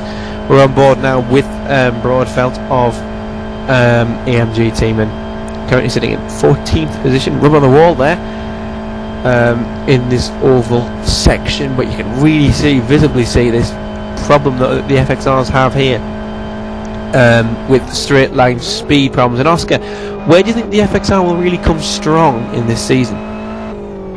I think it's got to be and the tracks where the FXR is normally strong, and that's got to be South City, where every corner is only metres away from the next, and it is all about that all-crucial drive that you get off of the corner. And I do think that the FXRs will they'll have an advantage there, because there's not enough room for the XRRs to go as quickly as they can do, so there won't be the speed disadvantage, and the grip and the drive off the corners that the FXR gives there will obviously be just brilliant, and you'll see that as soon as we get to that round. Possibly Fern Bay as well, although Fern Bay does give more opportunity to the FZR and XRR to show their straight line speed, but then again that's another one that's just yet to be seen on the schedule. Yeah, definitely. And speaking of FXRs, I've got one currently chipping away at the rear heels of Modestus Runas. Although whether Runas has got past Limbs Chevy is slowly falling away, or whether he's actually challenging for the position, I'm not sure. Unfortunately, yeah, I think arrived in the scene too late. And the Gentles on circuit car has just gotten a drive-through penalty, literally moments after our chat, and it may well be my fault for the brown trousers comment, and if it is, I'm very sorry, but I will be interested to know what that penalty genuinely is for. That is for causing an avoidable incident. And don't forget, everybody at home can also see all the penalties and keep up to date with all of the penalties and everything like that by going onto the NDR section and the GTAL section on the LFS forum. You can also keep up with the race on the tracker by going to tracker.newdimensionracing.com. On that note, I think it's definitely a worthwhile point to make that Jonathan Palmer, who runs all of these events, does an absolutely brilliant job of organising and getting all of this information out to everybody, along with organising the stream and allowing people like me, Chris and Simon to be able to sit here and commentate on what is currently being brilliant racing. Yes, it is. And what could be better than a Saturday evening, Saturday night, sitting around watching some virtual motor racing and talking about it to a wide audience? But yeah, you will absolutely never get the sack from here because you've just talked well about Jonathan Palmer. Anyway, another drive-through apparently going to Telkala of Gentles on Circuit because he didn't slow down fast enough and went over the pit lane speed limit. We're currently watching Kuliska and Christensen in the 0.6 of a second gap here for 8th position at the moment. Overall, 7th in the point, of course, because Sebastian Hutchinson and Adenoids Racing, Adenoids Racing will not be scoring points today because they have the guest car. Ooh, Lublin Racing in 18th place. They've got absolutely destroyed rear tyres. They're currently battling away with an FXR, but those rear tyres are absolutely gone. I think I was pitting there. Yeah, yep, just putting into the pits with those flat out on the apron. Quite tough. Oh, no idea how he managed to get the tyres so hot, but not particularly intelligent driving to carry on sliding through all the corners, and rightfully chooses to pit though. Yeah, well, Thomas Nyszek loves red, and he's got red tyres at the moment, and he's pitting in now for Lublin Racing, and that car now with the tyres they are looks more suited to a drift server, to be honest. He's obviously had a spin or he's something just like overshot all of the pit boxes. Pit box. And he's having to reverse into a pit box. And missed it, got again. But interesting pit stop strategy. There are many pit boxes at Kyoto. However, if you miss all of them, there is the satisfaction of getting that one right on the end, which he missed. And his teammate times out from the server, which is Maris from Speedo Racing, who's driving under Lublin for today. Relatively quick driver, so should expect some good things from him, but just timed out as Thomas is serving his pit stop. Yep. Meanwhile, Kaliska closing up even more to Christensen. The gap now down to only 0.4 of a second, so could be seeing a little battle there starting to grace our screens. And oh yes, much faster turn 1, turn 2 for Kuliska, and he's now right on that back bumper, putting a load of pressure, heaps of pressure on the back of Christensen now. A bit of a poor exit from turn 3, but this is why the XR... Oh, there's been an incident somewhere. I can see a car off of the track. Who is it? That's Fubar racing at the last corner. Obviously, had just a little bit of a spin coming off. Yep. Maybe hit the buggy curbs. Well, they were parked nicely next to Michael Booth down a push car who's sitting there. So, two Scots obviously magnetically attracted or something like that. But Abernethy and Lublin the football racing rather, with some problems of their own. Yep, Lublin disconnected from the race. That's our first retirement of the day, I believe. Yes, it will be. And look at Kaliska now still like glued to this back bumper of Christensen. Don't believe I just said like on a stream, but never mind. Is it like, basically? Oh well. I imagine that there is going to be a move made into turn 1 here by Kalisa, because as we have seen, that XRR is mighty in a straight line.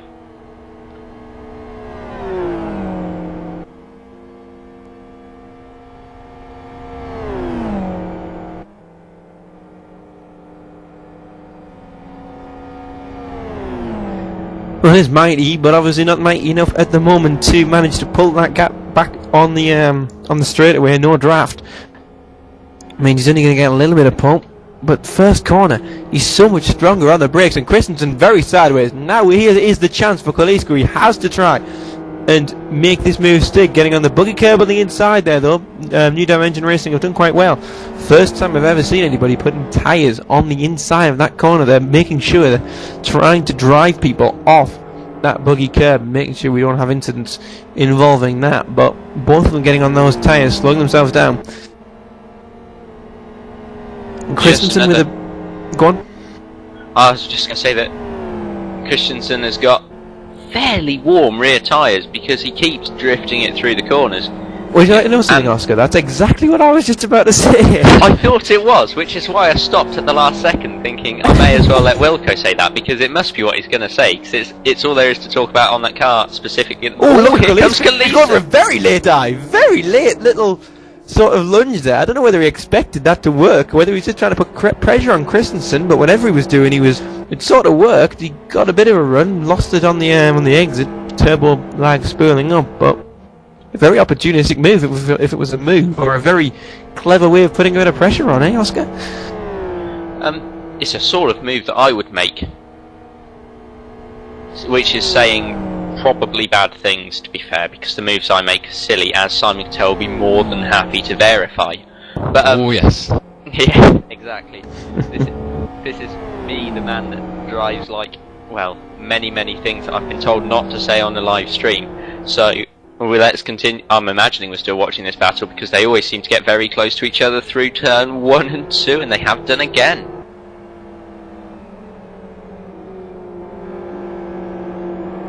Yep, XRR is very quick through turn 1, but with the turbo lag it really struggles on the exit of turn 3, and that just allows Christensen to get that little jump off the corner and keep the position.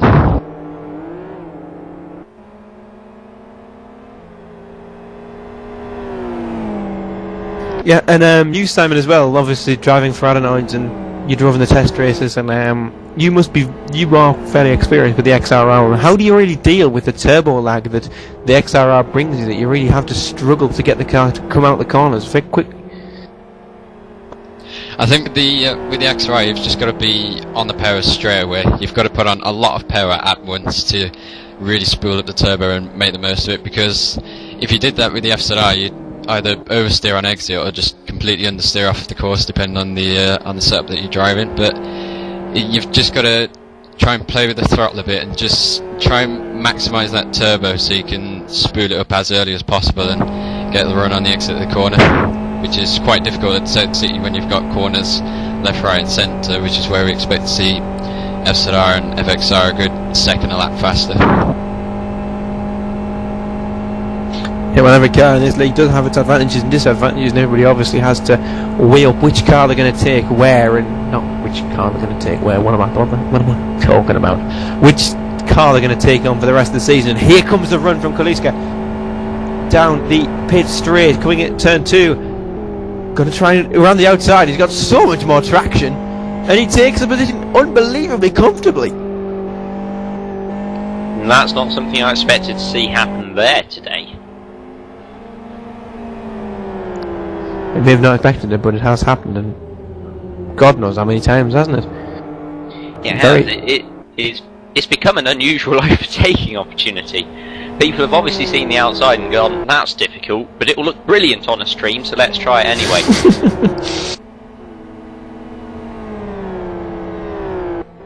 To be honest, it does look brilliant and makes everybody look very, very good and very, very quick. And it has as well with Christensen. Oh, and Tommy Engel using Tommy Engel getting a bit of support from Raptor Racing here. Bump drafting along the pit straight from Falkenhayn of Raptor Racing, and yeah, Falkenhayn several laps down now for Raptor Racing. Raptor Racing, who I'm sure have competed in pretty much everything since ever. Yeah, and also continue to use that Aston Martin skin, which the rear lights really actually do my head in. I mean, I like the skin overall, but those rear lights with the Aston Martin look, I mean, if it wasn't the FZR, it would look good. But it is the FZR. There's a massive red thing in the middle, and it's... I don't know, I'm not the biggest fan. Some very, very nice... Abernethy! Oh. Abernethy! Again? He's off again? He is, and he somehow managed to hold it. Being in contact with Car Game coming back on the circuit, I think, but... And there goes Genuine Racing, trying to slot past anybody in their way. Abernethy goes shooting off! Nearly. Oh, stupidity. Was it not Frost-like enough for you, Simon? Oh, definitely not. I thought I had to bring that up on the stream. Had to be done. Yeah. Yeah, well, Abernethy having two very, very twitchy to survive, holding on where they were, getting past cargame.nl, even though cargame.nl are in fact 3 laps down, I think it was, in the last check. 2 laps out. Down. Just a quick question for me to throw at Simon Cattell here. You being a bit of a LFS master, if I may say so myself, if you were in the Fubar racing car at the moment, which is obviously having some sort of oversteer problems from what I've seen, what would you be doing in the car to try and rectify these oversteer issues? What technical adjustments would you make inside the car? Well, the main, the crucial part of the stint is that during the stint with the fuel tank in the XR, it's in the front of the car, no, it's at the rear of the car, and FZR it's at the front, which means that you have to change the roll bars during the stint to balance the understeer and oversteer. So what I think Fubar should be doing is, with the FZR, lowering the rear anti-roll bar by maybe 10 clicks or so to obviously cure these oversteer problems. The rear tyres aren't actually too hot, so it's not looking like it's too much of a problem, but definitely something I would be doing at this point in the stint. Looking at the oversteer that he's had at some exits of the corners. Well, oversteer that's led him on some occasions nearly to the end of his race. Absolutely. Yeah, and amazingly nobody actually getting stuck in the vast gravel tracks we have here at Kyoto National Reversed, and yeah, we still haven't had a retirement. Well, we have one retirement from Lublin Racing after a pit stop issue. We've had no other retirements actually, no safety cars, and your teammate Simon Sebastian Hutchinson is now on the back of the 7 Karat FZR. Yep, should be looking for an overtake now. I saw Gabao get held up by a back marker a few laps ago, and obviously he wasn't best pleased. I think he was actually Fubar, rather ironically, but here goes Seb up the inside. I think Gabao will be looking to cut back, or no, he's lost the draft, so maybe just happy to forfeit that place and just continue with his own race. From what I've seen from Gabao's driving in the past, he's not happy to concede any place to any car, regardless of how much quicker or slower it actually is than him. But I do think it's just the XRR's speed advantage. You cannot pull back into the draft quick enough to pull it off. And Seb just does a beautiful first split, but that's probably from the draft that he had on the back stretch, front stretch, yep. One of them. A draft on the front straight can give you like 3 or 4 tenths just in sector 1 alone, so it's obviously a very big help with the long straight. It's obviously worked for Seb.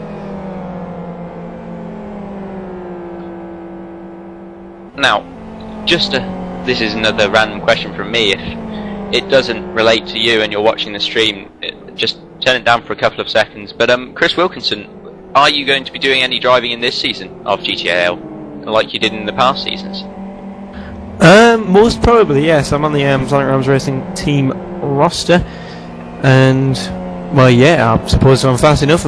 If I can outdrive Dommy and Isaac and win my place in the team, obviously I'm not going to take a drive off those two if they're going unbelievably quickly. I may save my amazing talents until 6-hour, 12-hour events, but yeah, I'll almost definitely be trying or striving to get in the car.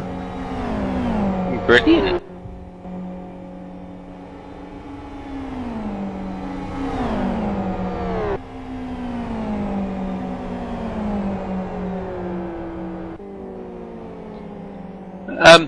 I'm just going to throw a question to both of you. I seem to love this concept of throwing questions around, and if it's frustrating, feel free to email me with hate mail after the race and tell me to shut up every once in a while. But who so far has been the best new team to GTAL, in your opinions? Well, for me, this is a toughie. This. I can't 100% remember if Just Driving were actually here last season in one way or another, in one sort of initiation, if not initiation, you know what I mean, everybody. Just Driving did a very, very good job with the drivers I had in IGDC in sim racing LA, Latin America. Also a team that's done very, very well today, in my opinion, is Genuine Racing. Team Identity as well, with some very very inexperienced drivers as well. And we're hoping to get an interview with Tommy Osgard, their manager, as well. And also Drunk Team. They did very well in qualifying, and they did very well in the race. And I'd be interested to see what Simon thinks as well. Yeah, I'd probably say Genuine Team have impressed me the most. I don't remember seeing them last season in GTAL, so they've obviously done quite a good job and sitting very pretty in 6th place. Even though the FZR is not the quickest car at this track, but they're doing a very good job keeping the top 5 in sight. Yep, and we mentioned his team, Team Identity. Yep, Team Identity currently running in 7th place, 6th place in the points, and the team manager is here now, Tommy Ostgaard. And Tommy, you've brought a really strong team of drivers together for this, and are you proud of all the lads up to now?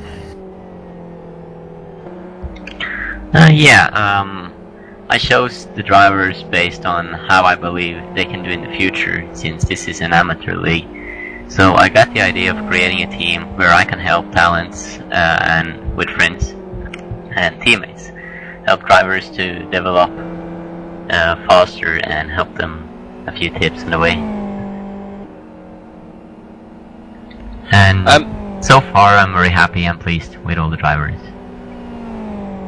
Well, your new drivers today, Tommy, have been doing a brilliant job. They've been keeping it on the track. You've had, your couple of mishaps that you have in endurance races, but the drivers and the team have coped with them brilliantly well. And you yourself are, without a shadow of a doubt, a complete master of leagues like this.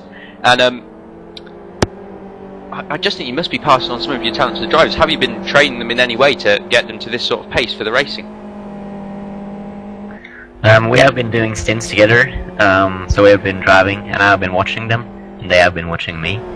And we have been using telemetry, comparing laps, all from lines, throttling, pedal, brake, steering, and how you use the tires.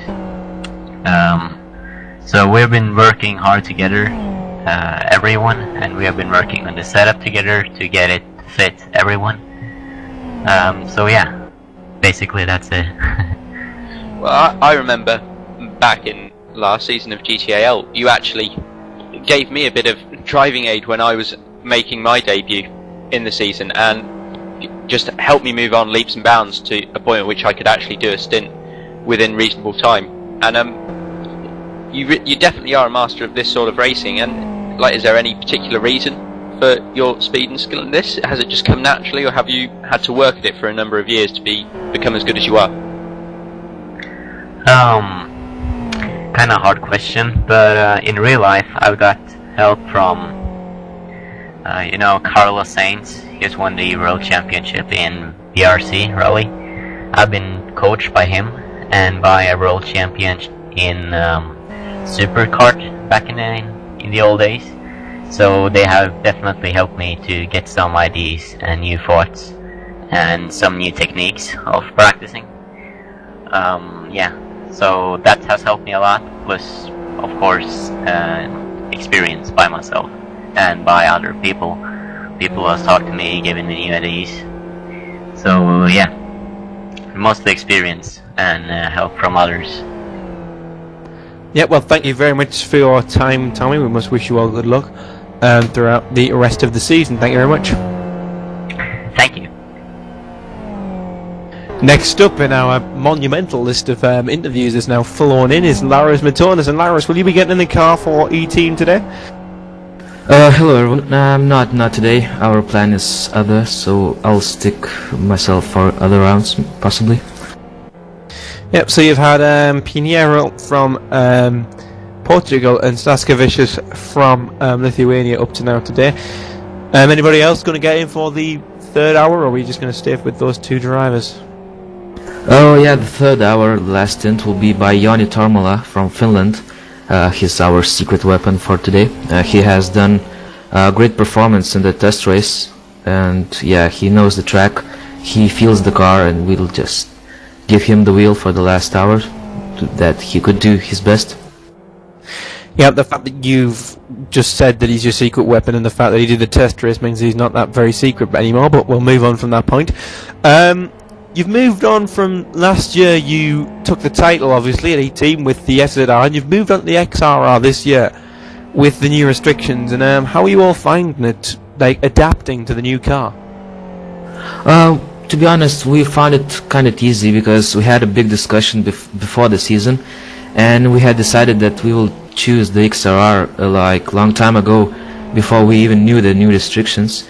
And because the new lineup of this year's team where previously drove the XRR in the previous season, like Miro Rauti, Martin Sepam, myself, and we just decided that we have even more setups and we have just more experience in XRR, and we just made it all the team decision that choose XRR no matter what's the restrictions new.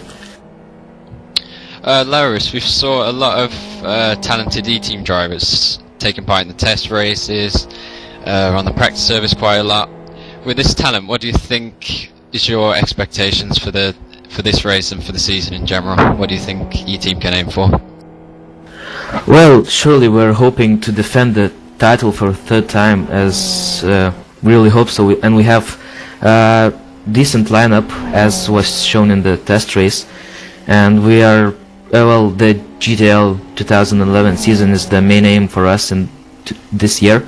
Of course, we won't forget the MOE, but yeah, we'll try to defend the title as much as our strengths will let us. And for this race, God knows, we had one big question about Joni Tormola, who had the best lap times in the practice sessions and our private practice. But we didn't know if he will race for sure, so we took the risk and didn't let him to do the quali session. So we had only 16th position in the quali. So yeah, but we're climbing up slowly. We have Idas now driving. He's doing steady pace. Yeah, as Wilco mentioned, he has hangover, but he feels good. He drank some coffee and he feels okay now. And we just aim for top 10 this race, hopefully. As our team manager Morgan Trolle reminded us that we had a penalty from last year in round 1, but we still managed to get the title. Yep, well, thank you very much, Laris, for your time. We wish the best of luck to E-Team. Thank you very much.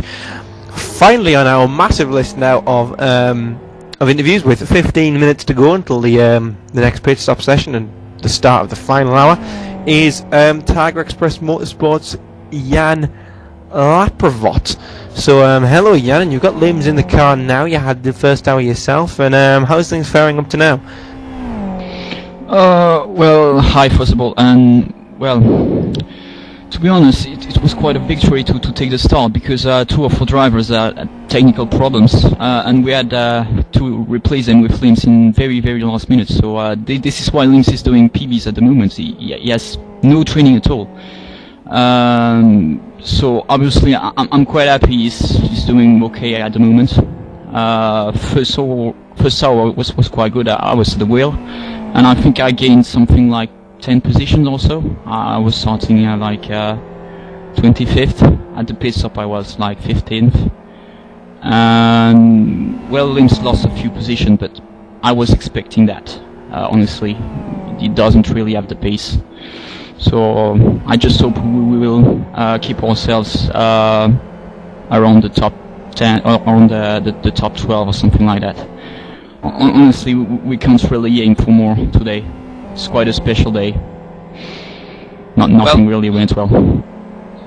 Well, although you've got a driver with not a great deal of experience in your car now, you have, for the first time as Tiger Express Motorsports, come into the first round of the season, because last season you came in around and about halfway, 3/4 of the way through the season. So how much better do you think you can do this year? Where do you aim to be by the end of the season in terms of standings and pace? It's always difficult to say, but obviously we hope for a top 10. I think we pretty much had the pace for the top 10 last year, but as we couldn't make the whole season, it wasn't possible. So we hope to make it this year. In terms of pace, I think should be good if we stay in midfield like that. Maybe at Fernbay or South City, maybe we can aim for more, because they are very FXR friendly tracks. But we will see, honestly. Nothing really sure at the moment. Well, it sounds like you've got a very, well, as has everybody, a very long season ahead of you, and I imagine a lot of preparation's gone into it.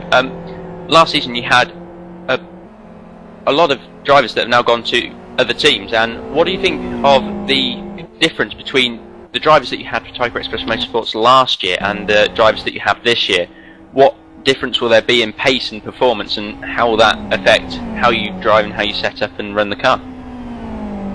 Well, in fact, I think only one driver left the Tiger Express Motorsports GTL squad. It was Domi Engel. The others were just running for other teams last year, so I don't think it makes such a big difference in the end, because we also got Oscar Irini and Vince Lombardi coming back to the squad, as they were racing for other teams last year. So it's not big difference in the end, but obviously Domi Engel was a big weapon last year, because he was really involved. He knew a lot about setup making, so it was helping us quite a lot. And just the last thing, in fact, we are not very prepared for this season. We are involved in so much leagues at the moment that it gets really hard to find time and get on track and make stints in the end. So obviously we are not very prepared today, this season, I mean. Jan, we saw that just before the season started there was a bit of discussion about which car your team would use, and eventually you chose the FXR again, as with last season as well. Are you happy that the new restrictions have came forward, which has made each car slightly slower but has increased the performance of the XR and FXR? Are you pleased that this will fall into your team's hands and hopefully you can get some better performances from the car? Yeah, of course it really gets in our favor. But well, I would say it wasn't the fact that made us chose the FXR once again. It was because we knew a lot more about this car, and we had a lot more experience on it. So, but of course, I think it will help us to get better results this year. But you see, the standards are so much better that it gets really hard to do well, you really have to get a trouble-less race and have an excellent pace, and it's the only way you can really do well in this league. I don't think it's an amateur league anymore. Yeah, well, let me just very quickly interrupt the interview here. Sebastian Hutchinson now for the guest team. Adenoids Racing is right on the back of this Excite Inferno car of Plutter at the moment. He comes down the inside into the final complex, and you've seen a great move down the inside on board with Sebastian Hutchinson, and Plutter drops down to 4th overall, 3rd in the point scoring position. So I think, Oscar, you've got one final question for Jan before we get ready for the pit stops. I do have a brief question for Jan. That is, you spoke there about your season not being well prepared due to other seasons that you've entered, and I know that a number of other teams have prioritised this season over other seasons. And is there any reason for you not having prioritised this season, as it's one of the, obviously it's broadcast, it's one of the most well-known seasons within LFS? Why haven't you put that forward as a priority over other seasons that you're running?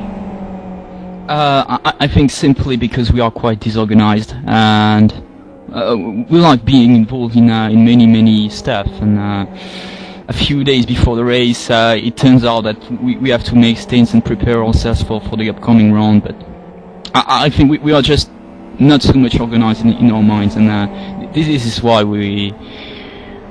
I think it's just a state of mind. Strategically, I think indeed it is probably a good decision for most teams to really focus on this league and so on, but we are not quite like that. We just like to race a bit for fun and so on. We aren't that much based on the results and so on. Well, good luck with the rest of your season. Good luck with your organisation. Good luck with any other seasons that you're running in, and all of the best to Tiger Express Motorsports and its team as we move on now to go through the pit stop phases and see how the positions shuffle themselves once again. Yeah, definitely, and with Sebastian Hutchinson and Adenoids Racing coming back through the field, that's going to make things a little bit more interesting, because when Jack Sedgwick comes in the car, we know Jack Sedgwick is prone to being upside down more than he is on his wheels. So a safety car may be on the way, in the pipeline here for the final hour. But in all seriousness, Domi Engel now 7 seconds behind the Pablo Navrat car of Just Driving. I think Just Driving have to have a serious problem to cause them to lose this lead at the moment. Domi Engel, of course, really does. Sonic Rams Racing need to get their act together, and they need to get that car in so much sooner than they did last time. They were really way too late on the pit stops, had that puncture in the last minute, and that would have separated them from leading this race right now and being where they are now. I mean, Simon, I think you were in the Sonic Rams team speak as well. Did you hear any of the discussion with them? Did you hear what was going on at all?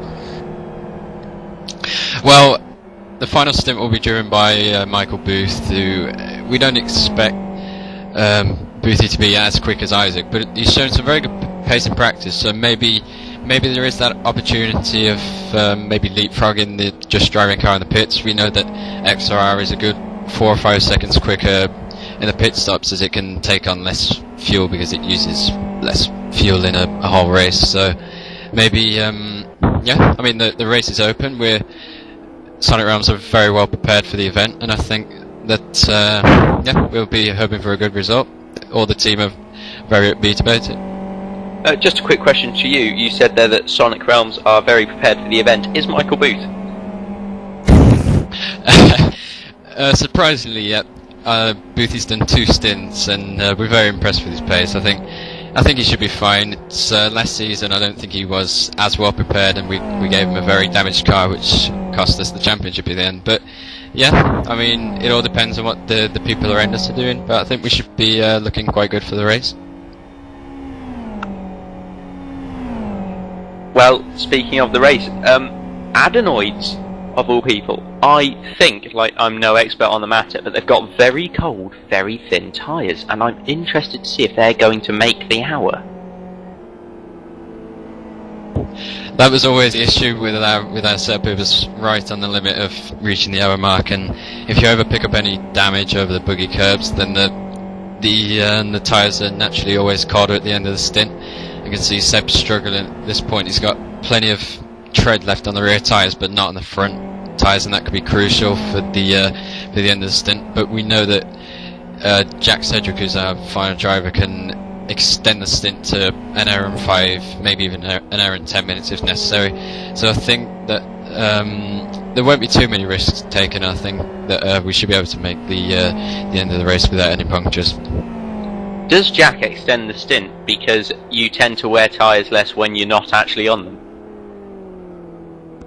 Sorry, could you say that again, please? Does Jack extend the stint by that 5 or 10 minutes because you tend to wear the tyre less when you're not on them? Well, No pun intended. fundamentally, Jack isn't as quick on the car. He uses a lot less lock in the corners, which means that we can get away with less tyre heat at the opening stage of the stint, so we can maybe extend the stint a bit longer towards the end. But we saw in practice that he could do an hour and 10 minutes almost with ease, actually, and he was setting very good lap times in the end with the very good tyres. But looking at the front tyres again of Seb, it is starting to look like a bit of an issue now. I'm not in contact with him at the moment, so I'd assume he won't take too many risks on the tyres. He's got pretty much problems on every tyre, so it's looking a bit nervous at this point.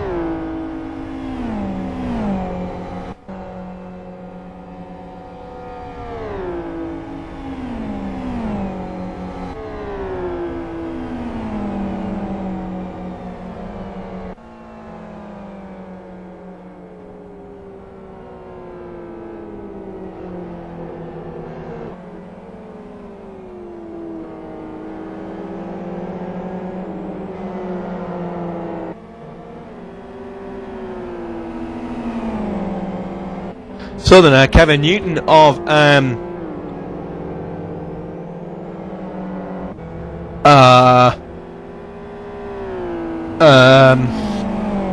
Fubar, A team.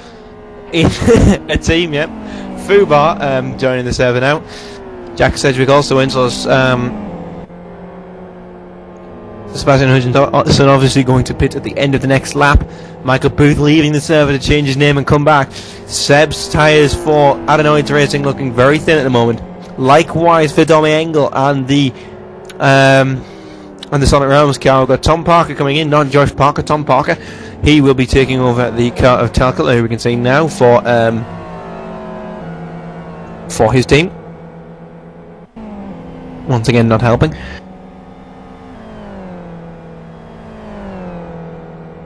Limbs Chebby in for Jan Laprevot.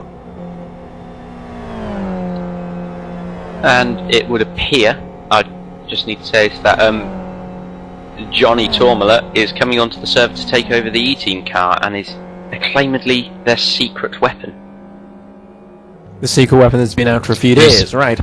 Although that said, Saskia Vicious just went off. Does he have a puncture? Yeah, wondering if he's got a puncture actually. I think No, he so. didn't have a puncture, as a matter of fact. He just went off. In case you're wondering why these guys can't see, unfortunately, because of the limit of slot sizes and such a busy, crowded time for pit stops, drivers coming and going into the server, we can't have too many admin people in the server, so unfortunately they can't see the tyre wear issues. We do have a puncture though for Telkala. Telkala with a puncture.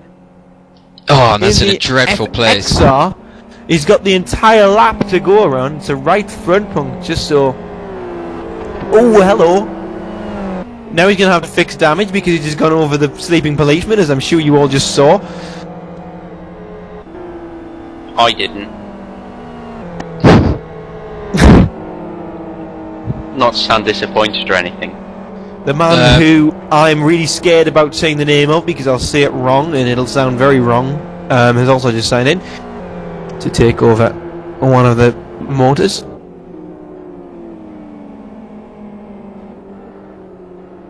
So we've got 3rd, 4th and 5th all in the pits, which is Sebastian Hutchinson, the Excite Inferno team and Nicholas Gabao for 7 Carat. So hard in the wall there, you all saw. Scarily hard in the wall. I thought he was going to come back on and take somebody out, but Jack Sedgwick taking over from Sebastian Hutchinson in just a few seconds. There we are. So our first pit stop our first safety car about to come up.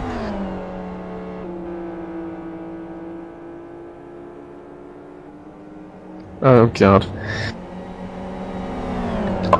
Oh,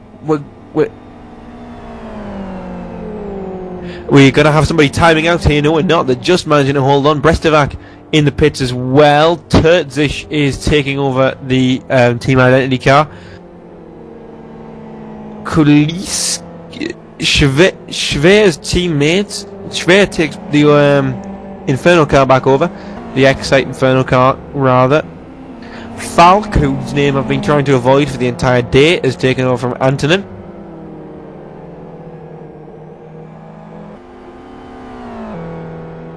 Pierre Also Deadline. Yep, Deadline, Pierre up. Rejoin the server. He's going to take over the court car again, obviously. Oh, Nakushki! Oh, we've got Conquest Racing with two rear punctures in the wall, in the gravel trap. This is going to be very fun. Very fun.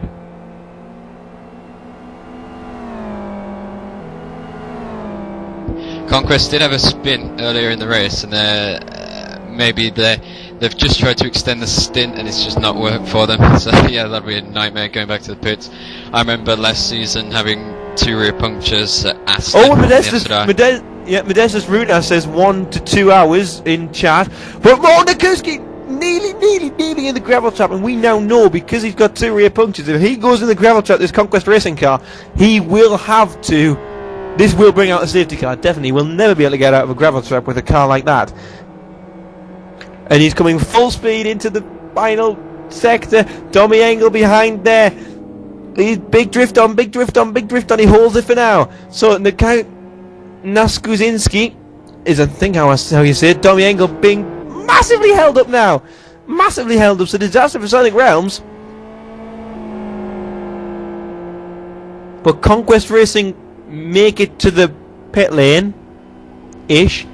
Piroppo takes over the core racing car. Well, nearly.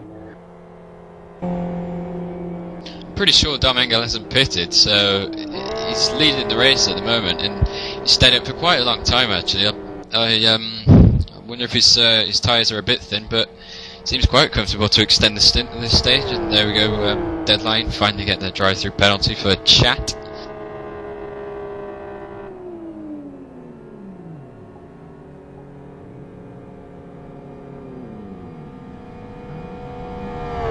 Well, yeah, Sonic Realms Racing obviously stretched the the pit stops last time, and look what happened.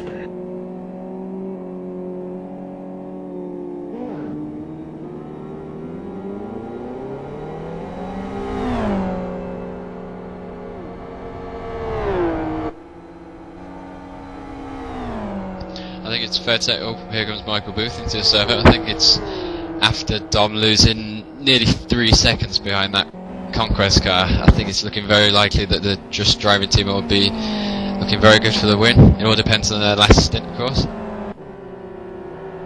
It does, yes.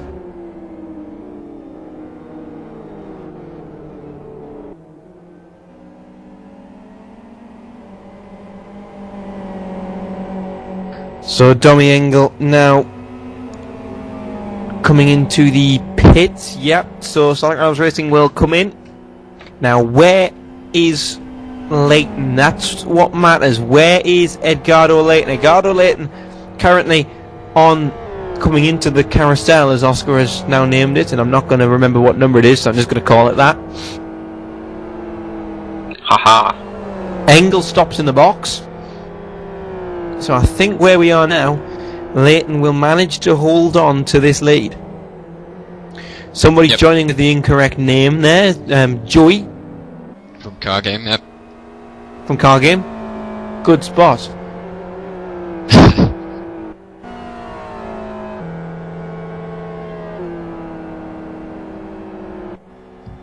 So actually, this could be relatively close. I mean, it's a very long pit lane at Kyoto, so it takes a very long time to get in and out. Oh, no, this is bad.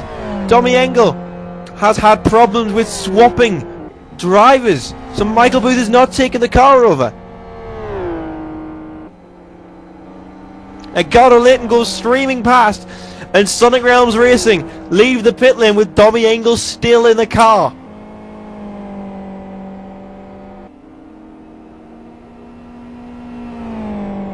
Luckily for Dom, he didn't do the first stint, so it's actually okay for him to carry on and do the final stint as well, and Sonic Realms won't get a penalty for it. But yeah, whether that was just caused by lag, yeah.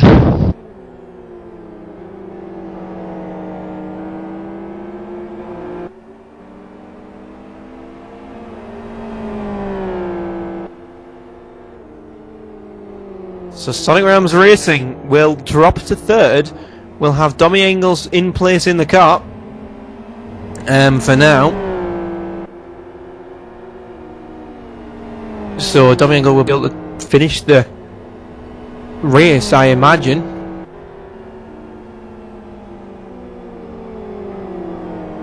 So I'm not sure what happened there, whether it was lag or whether it was driver error or something like that, but our leaders are in the pits.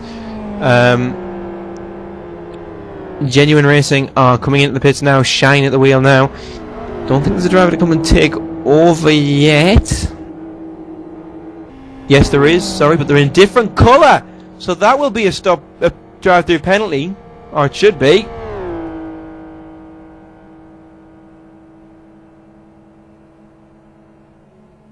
Absolutely.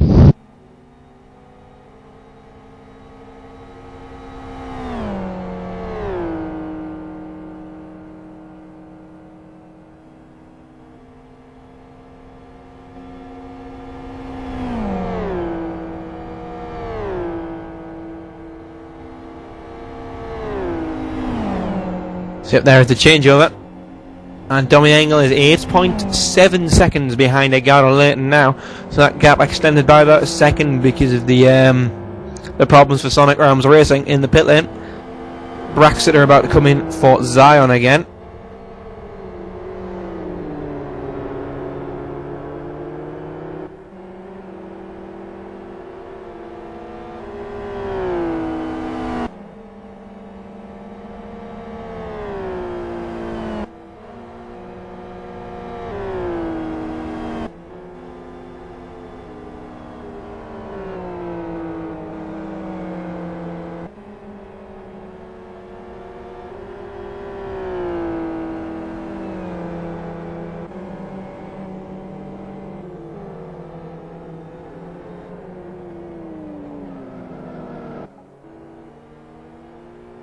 So now regain my commentary team back in the server.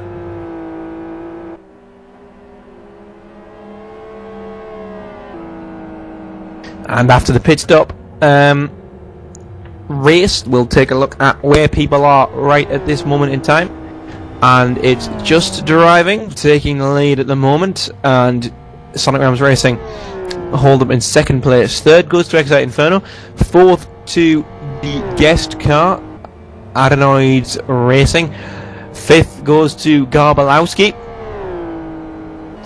or 7 Karat, fourth of the points obviously.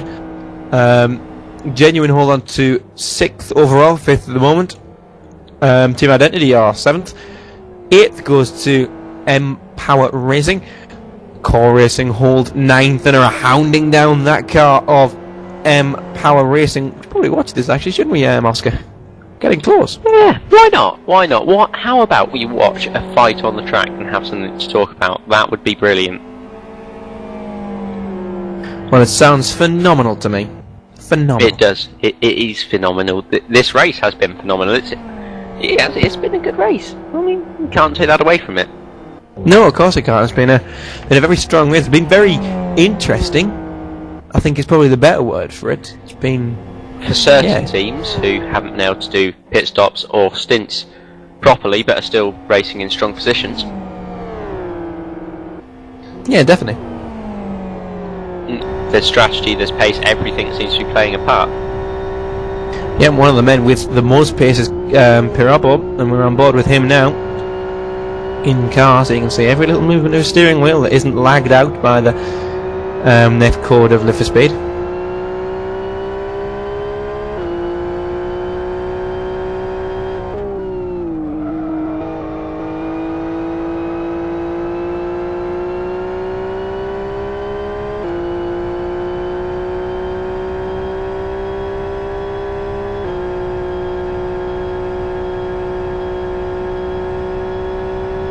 I'm just loving the netcode in that steering. It's brilliant. It's so robotic. It's almost just-tastic.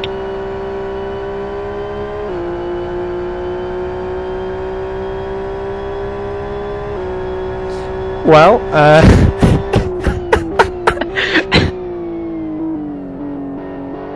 2 hours and 11 minutes into the race here, 76 laps gone, and Piroppo now really hounding down that XRR of M Power Racing. See, I'm only here because they knew I'd say something like that. Yeah, but Oscar obviously shooting for Line of the Year there.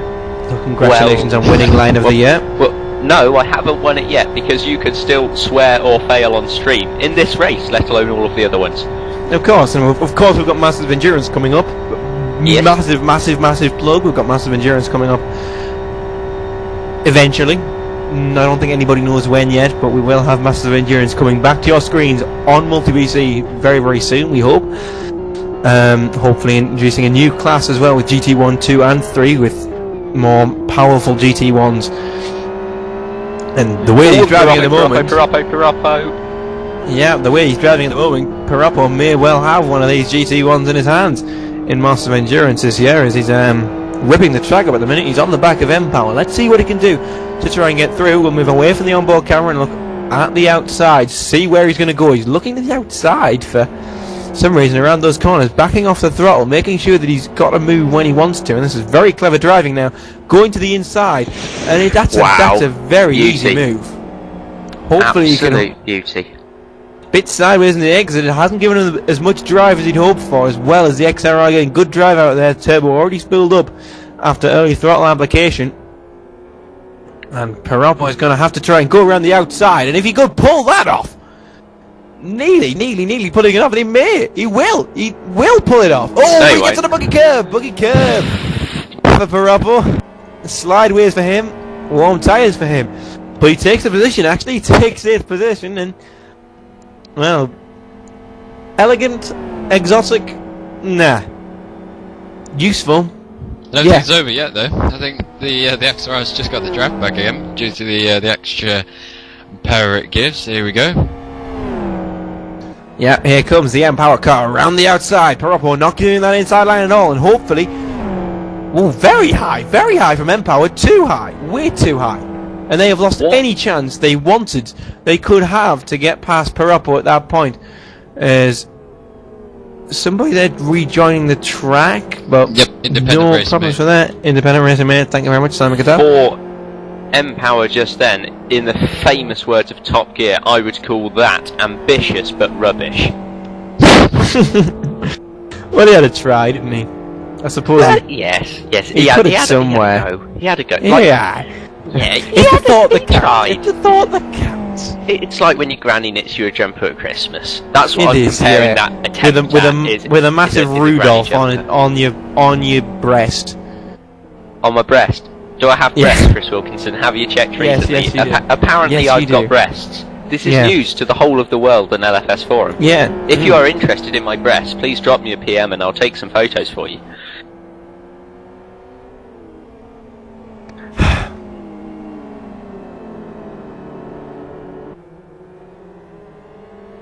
Well, I think we should probably maybe steer the banter towards the driving once again, rather than from Oscar's midline.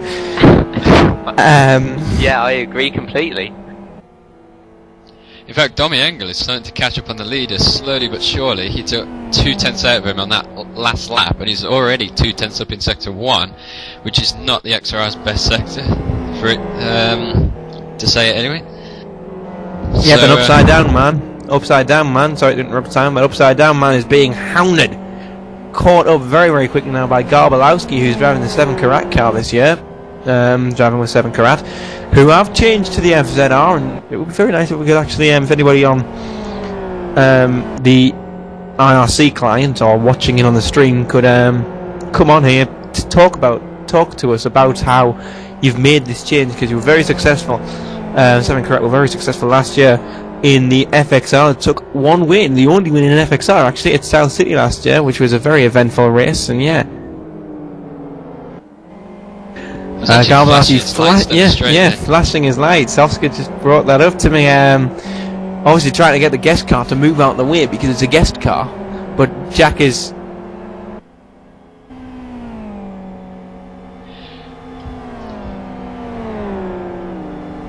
And the rather embarrassing thing is now, Jack Sedgwick in the battle, and there is no safety car. Yeah, it's amazing. There's time yet though. We haven't reached the buggy curb yet. There's an XRR. Let's just watch this, because if there's a roll, it will look brilliant. Sedgwick holding that inside line. He's done very well to just hold that white line. All he's done all the straight is just hold that white line, hold that white line, hold that white line. And he's come off with the position there. Sort of. Down the inside goes Garbalowski, and Jack Sedgwick holding on to that. Great car control from Sedgwick to hold on to that, making sure he doesn't spin out. But Garbalowski and Kevin Karat will be furious at the moment with the guest car and with Adenoid Racing. They want to be passed. They have to be passed. Their race depends on it. They've got that team that I forgot what they're called, the Excite Inferno. Yes, Yeah, thank you, sir. that one. Up in front. They have to get to him. They've got under 45 minutes to do so, and they can't get past the guest car driven by Jack Sedgwick, who should be upside down by now. Should be, isn't. Well, we've been proven wrong on a lot of things today. Like, I mean, there have been clever moves from people that aren't clever, which is shocking in itself. I don't think we'll be wrong with this, though. Jack Sedgwick, very deep. Very, very, very deep. Very deep. He's on the side of the buggy curbs. Yep. There's contact. He did have the inside there, fair play. Oh, but he gets a wiggle! He's trying to roll it. And he is. We just couldn't do it that time. The attempts to roll just missed the buggy curb and nearly hit the wall, but just didn't hit the wall, and he's lost the place, and he hasn't rolled at the same time. Maybe, I imagine this may well happen, but just that entrance to the pit lane, if he throws it into the wall hard enough, he'll be stuck in there. And he's done that a few times as well, and that's almost as good as rolling. Yeah, good point.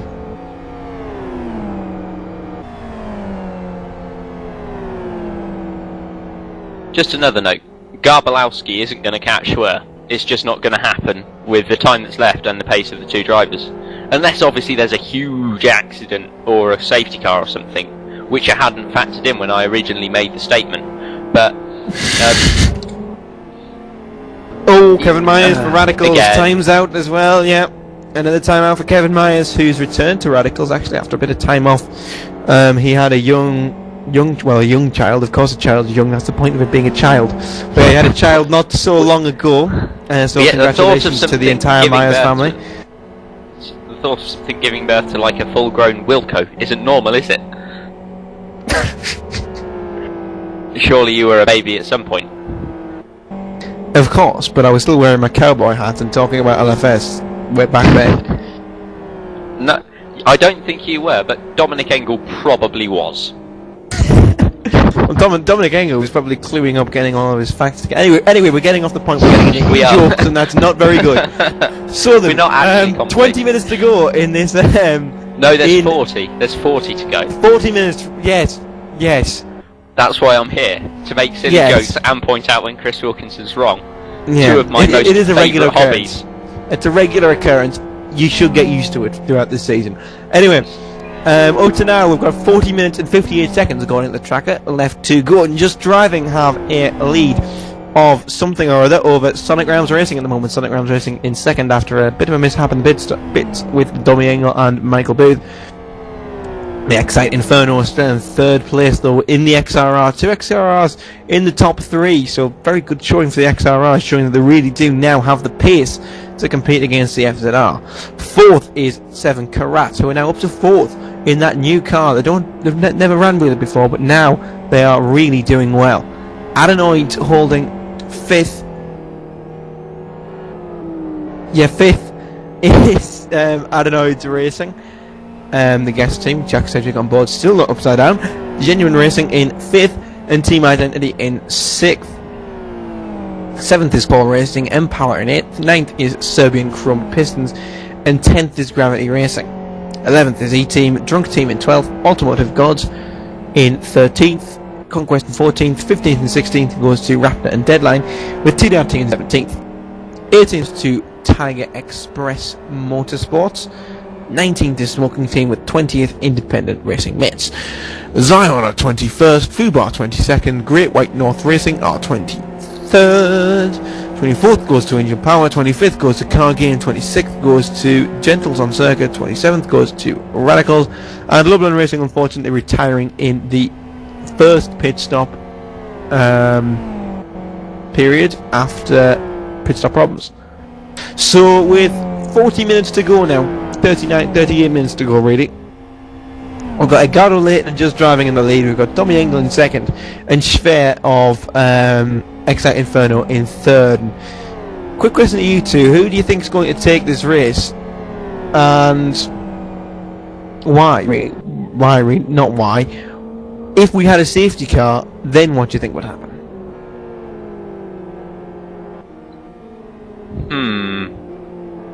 That's not my answer, that's thought. If there was a safety car, I would say that Dominic Engel has a chance if he was to make a very, very good move on Leighton. At the moment, I would say that it's Leighton's race and there's nothing anybody can do about it.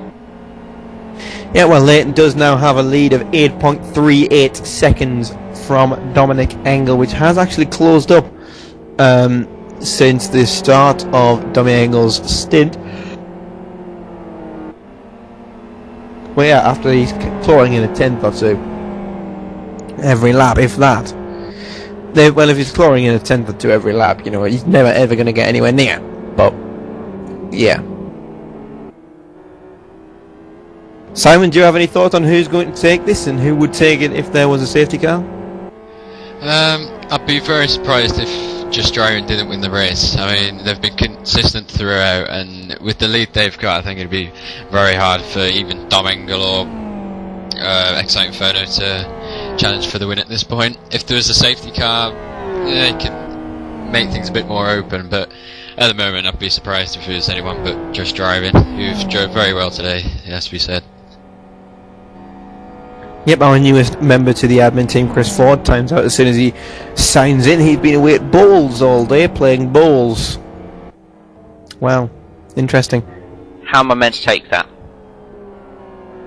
Well, I was hoping you'd get a little before moving on after laughing at Chris Ford. I always laugh at Chris Ford, and I am now moving along to find something to talk about to do with racing. There are two cars close together for position somewhere. Who are they? Let me find out slowly. It's Independent Racing Mate and Zion. That's the one I was on about.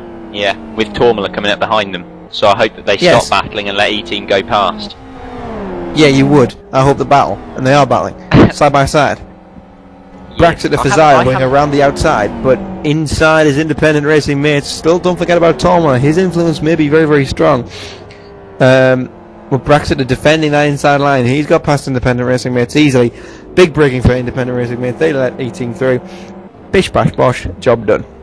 I like them.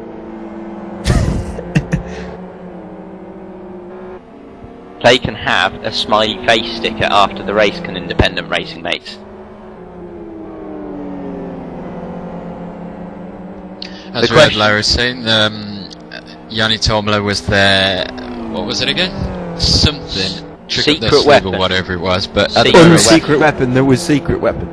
No, yes, it's a secret. It's a secret weapon. Stop putting us down. 10th place. Maybe I think it would be hard for E-Team to get a 9th at this race. Maybe, but a top 10 is definitely in the equation.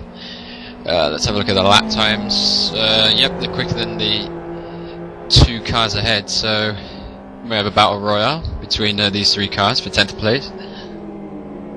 A battle royale. Ooh. Ooh. What's with the pitch start? I think we should all for the next round. We should put this as a poll on the LFS forums. I'm just going to be off topic again briefly, but a poll that certain parts of the next broadcast should be done with certain members of the team on helium. Where do you propose getting this helium? The helium shop. Yes, I hadn't thought that far ahead. It was a spur of the moment thought, which may well make the streams even more interesting than they already are. Speaking ourselves up there because I'm that modest. Racing, Oscar, keep on topic, racing. Well, I have a Todorovic. topic about race. Yes, Todorovic and Gahama for 10th place, so the top 10, final top 10 spot here, and Todorovic seems to be struggling. Yes, he is. He's not got any rear end grip. Well, I say not any. He's got less rear end grip than he would probably have. So, I don't know. It'll be interesting to see. Gahama's a lot quicker through this midfield section, but Todorovic's a very, very good defender, and then quite a bit quicker in a straight line. So, it could just be a battle where they hold themselves up, and fingers crossed, but don't tell anybody, let E-Team catch up. It will be very interesting to see what happens. Oh, well, we'd not just want them both to bash each other off, and then E-Team would... No, because that would just be nasty and biased towards my team in such a ridiculous way as no one else in this broadcasting team. Exactly, like you certainly are not towards Sonic Realms, because that would just be atrocious and wrong. I hope that they battle and have a good race, but I also hope that this allows E-Team to catch up and also battle. Crashing is out of the question, because the only person who is by law allowed to crash is Jack Sedgwick. Yeah. And he has to be upside down when he does that. Is he trying to roll again? Who knows?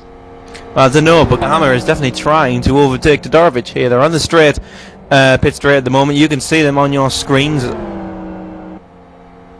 And go through the first oval corner. Todorovic holding that white line, but Gahama squeezes through down the inside, side by side, and that was a bit easier than Gahama probably expected.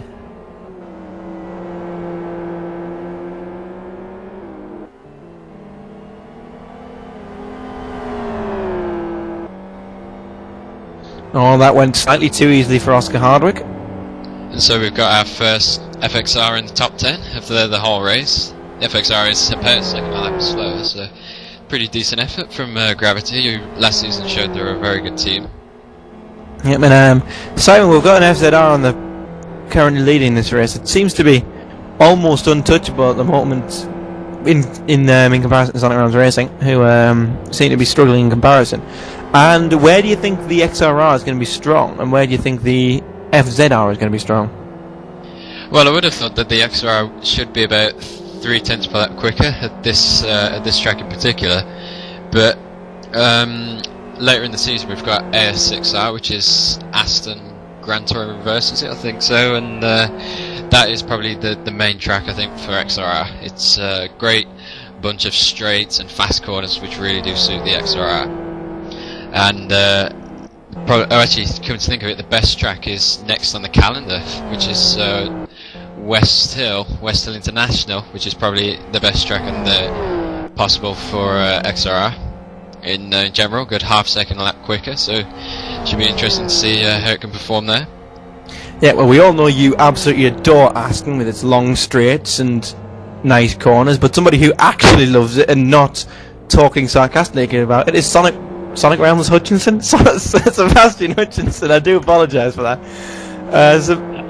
Sebastian Hutchinson, how was your stint then? Pretty bad. I'll be honest. My times at the end were pretty quick. I think I was the fastest car on track from middle to the end of the stint, but the start of the stint was just absolutely awful, and I had so many problems. Instead of changing a handbrake bind, I actually changed my downshift bind, and I was stuck in 5th gear all the way through Sector 1 and Sector 2 because I didn't know what the hell was going on. I managed to figure out what it was and fix that, and then I had huge tyre problems, and yeah, the end was good, but the start was just awful. Yeah, we noticed the slideways action, and you burning your tyres out, and you ended up getting the car up to 4th before you gave it up, and Jack Sedgwick in the car at the minute. And he, well, he's not upside down yet, so I suppose that's an advantage for you. But how's he doing overall? How's he feeling in the car? I think I handed over the car in 3rd, didn't I? No, good enough, close enough. How's Jack?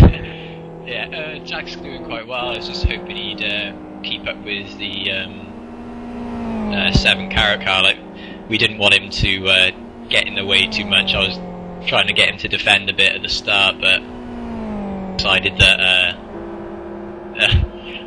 someone's messaging me in TeamSpeak. Instead of holding up a car who's actually fighting for points in the championship, we'd let him pass, and since Jack had a little fail, I just told him to let the number 2 car go and just follow if he can. So he's having a bit of trouble with his tyres now, I think, and hopefully he can hold fifth position and maybe jump 7 car at the end when the tyres get good in the XRR. Well, yes, try and throw you another quick question. There's obviously you're not being allowed to drive in an actual points paying team in GTAL this year because you have been classified as someone too alien to drive in an amateur league. So, for you personally, what are your prospects in LFS for the next year? Well, hopefully we can get MOE wins is what I'm aiming for, obviously, as any GTR driver should be. But at the moment, it looks like Sonic Realms don't have that many active MOE drivers at the moment. Really, the only active MOE drivers would be me and Simon. If we can get a few more drives, then hopefully you can get a team together. What? Something's happened. Kilmanskis is in the gravel. On the exit of the 3rd corner. He's out now for Deadline Racing, so I interrupt your amazing plug to try and find some new drivers for Masters of Endurance, Sebastian.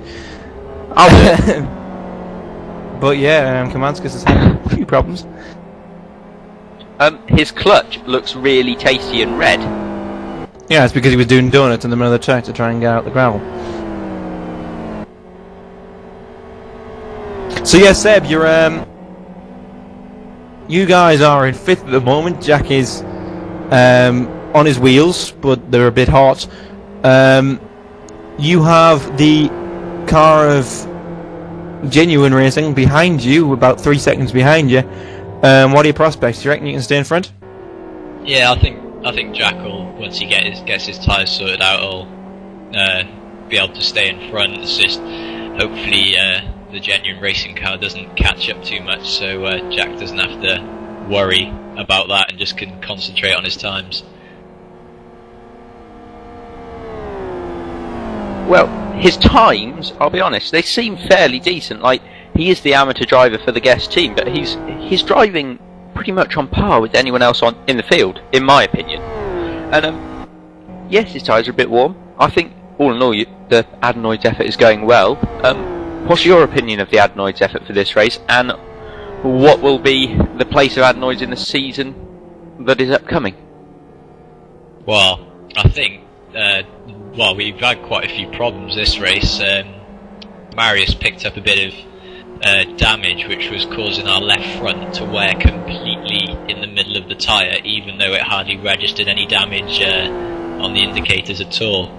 And we had to pit and repair that. And during my stint, the car of I can't remember who it was, an FXR, he actually lagged out as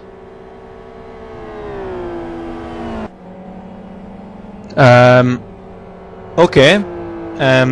Bye, The admin Deb. team, We love you. The admin team obviously want Sebastian more than we do, so there we are. As a matter of fact, Deb was just saying there about the damage that they had earlier. Jack Sedgwick has almost exactly the same damage as Marius had earlier, and he'll know because he feels that those tyres are wearing. Those tyres are wearing wrong, and to quote the godly Nessa from Gavin and Stacey, he knows because he feels that. I think that was actually Seb that picked up that damage because I'm. Oh, Gorbalowski! I lag. He's alright, he's alive. I was lagging too, which is convenient.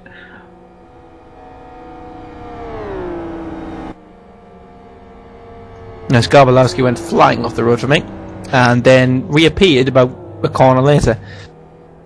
So, yeah. Excuse my screaming for no good reason. So there is Jack Sedgwick on the gravel, losing a hell of a lot of time to the car behind him. So we will go. That's not Jack Sedgwick. We haven't been looking at Jack Sedgwick all that time. I've just been a plonker and thought we had. We are in fact riding on board with the genuine car on that front bumper camera, which really does show the speed that these guys are going at around this Kyoto track. And as well, just to bring it up as well, no wind today. And Simon, you ran last season, didn't you? And or a good proportion of it. You had to deal with some wind. And how did you find the wind? I actually had the best car for the wind conditions, which was the FSR, because it's got a low centre of gravity. It's not as bad in the windy conditions, but generally it just changed the whole dimension of the race. I mean, all the set work that you prepare before the race is almost gone because of the wind changes how the car handles. It could be more understeer, it could be more oversteer, depending on the direction, the speed of it. So it can cause many problems. It just adds another factor into the race. But yeah, it's a good challenge. There's no wind in this race, but we've seen a lot of good driving without it. So maybe we'll hope to see some good driving when there's low wind on track. Well, this is just my opinion. I drove some races last year, namely the KY3 race, which got black flagged. Black flagged? What am I on about? I mean red flagged, which I'm sure you all knew anyway. But I think the LFS wind, and I'm sorry to say this, Scowen and Victor, who put in a lot of time and effort into giving us a brilliant sim and regularly updating it. But and Eric. The wind and Eric, see, this is see, Wilco is putting me off at the moment. You can't hear it, but he is, and I'm just putting this on the stream because I feel like having a rant about it now. No, but they do. They update the sim regularly. They give us a brilliant sim to work with. But the wind is the work of Satan, and that's an end to it. Well, we are missing gusts, aren't we? We're missing gusts of wind, and we're missing we're missing gusts, and we're missing continuous wind. Probably it's all just very continuous.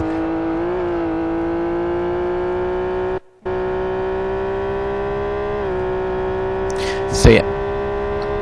Wind, not exact moment.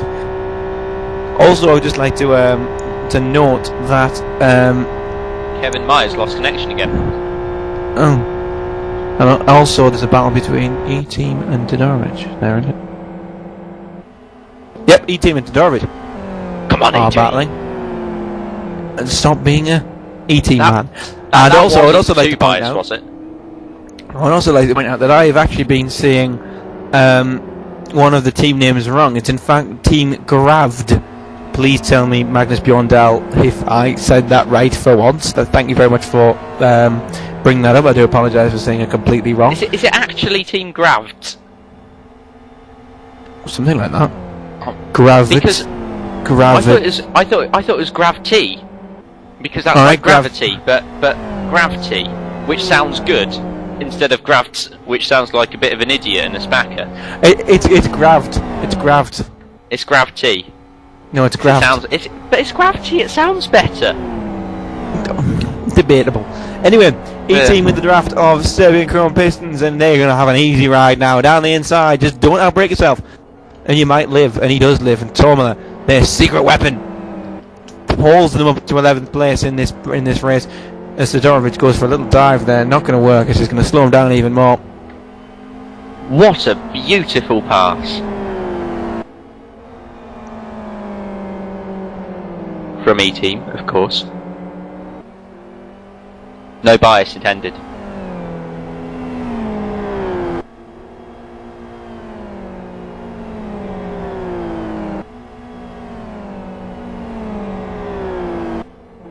Ooh, here's a battle worth looking at. It's Klimanskas and Harvey of Deadline and TDRT in a battle with each other.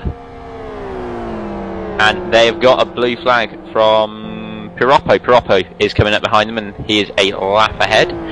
I'm interested to see what will happen here. Both TDRT and Deadline are experienced teams. It will be a case of which can negotiate the faster car and get the best run off of the other car that they're battling with.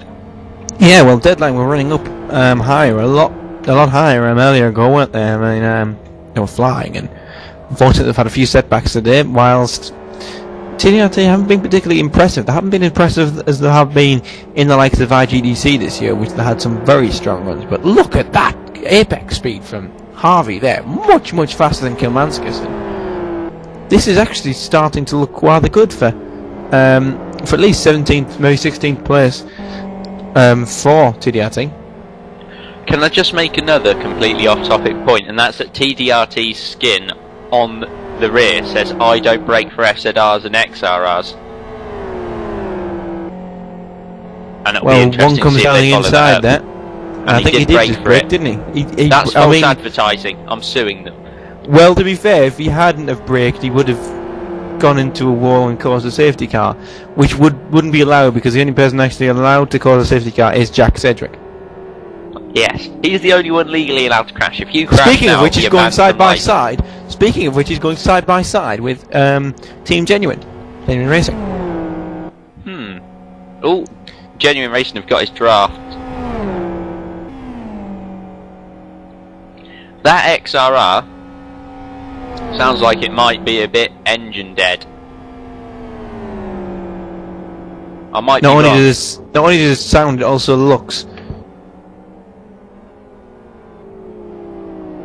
Although Jack does have that inside line, he's going to have to defend like mad here. Actually, talking about the Gavin and Stacey quotes earlier, you could actually say that that the Genuine one is also one, because you could do the old Nessa Genuine. Anyway, I'm getting off point. Well, you Jack are, but then Sedgwick- I've got... Ooh, Jack said we got a poor exit. Lag. lag. Yeah, a bit of lag spike there from either the server or from somebody trying to join or something like that. But Is it 500 servers? yes. Probably the server then. Ooh, genuine, really over revving that. As How's he We just don't- broken we- an FZR engine? may I also just state that NDR does not agree with anything that Oscar Hardwick says. That's entirely his own opinion. Yeah, my opinions are silly, ignore them. And down the inside comes Genuine. Down the inside for Genuine.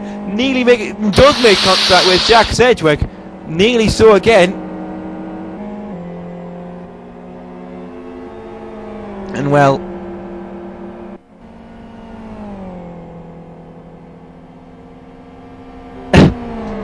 Jack Sedgwick holding on to 5th place for now in that guest car.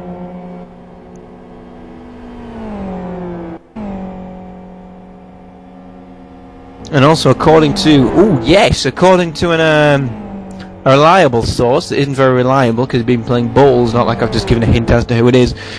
Jack Sedgwick's tyres are looking very, very thin at the moment, aren't they, Oscar? And do you think he can make that on those tyres? He can't make it on that front left, and that's an end of it. I don't know why, but his front left looks like it's ready to die. Yeah, but it's been wearing unevenly as well because he's got the same damage as his teammate earlier on had as well, because he feels that. He does feel that. He feels that, and Genuine are still on that tail. Is a 23 car who actually didn't will not get a drive-through penalty for having a different coloured name. The admin team obviously giving them the benefit of the doubt or something like that. I'm sure that they're supposed to have a drive-through for that. Apparently the admin team giving benefit of the doubt either or. But Sedgwick is actually going to have to start defending now, and if he defends too hard, those tyres will pop early. I mean, he's a guest car. They're not going to score points. Would it not be more sensible for them to back this pace off, stop him from pushing, and making sure that he ends the race, because he's now holding up Genuine, who have a car behind them in team identity. They are battling with heart for position, for point scoring positions. Turcic has a Senna helmet on, so he's going to go like ape at him. And Well, this brings back the debate we had all last season as to whether guest teams are a good idea.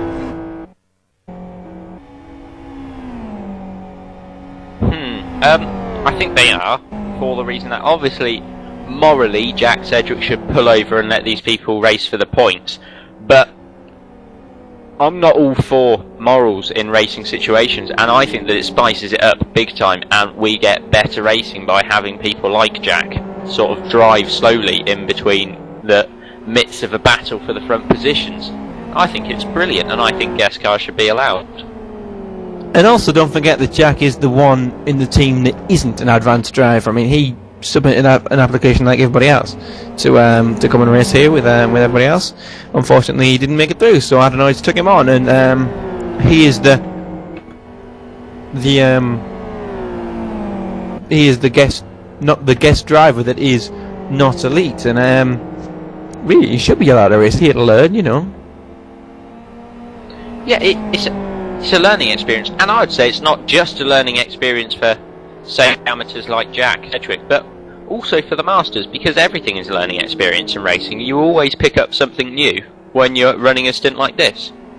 Exactly, you do, and you never know whether Masters of Endurance or IGDC one day is going to run this combo, and you're going to need a setup, and you've got one because you were in a guest team. Anyway, joining us in the commentary box is going to be Chris Ford, I think. Hello, Chris.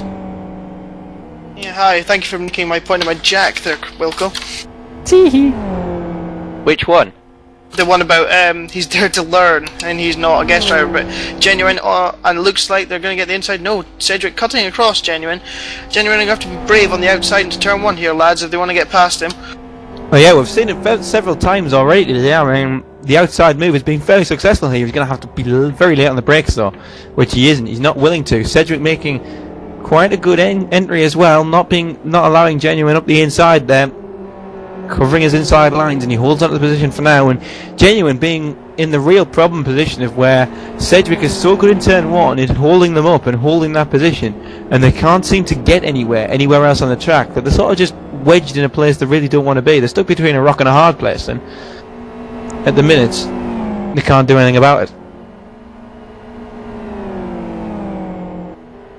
I wonder if he's going to have a dive here onto this right-hander. It's a possibility, but no, Cedric turns in and there's no chance there of Genuine coming through. I mean, there's 2 passing places, one at the next corner down here and one into turn 1, as we said, on this track, but looks like Genuine didn't have a great exit out there, so I'd imagine Cedric's maybe just going to be able to hold them off.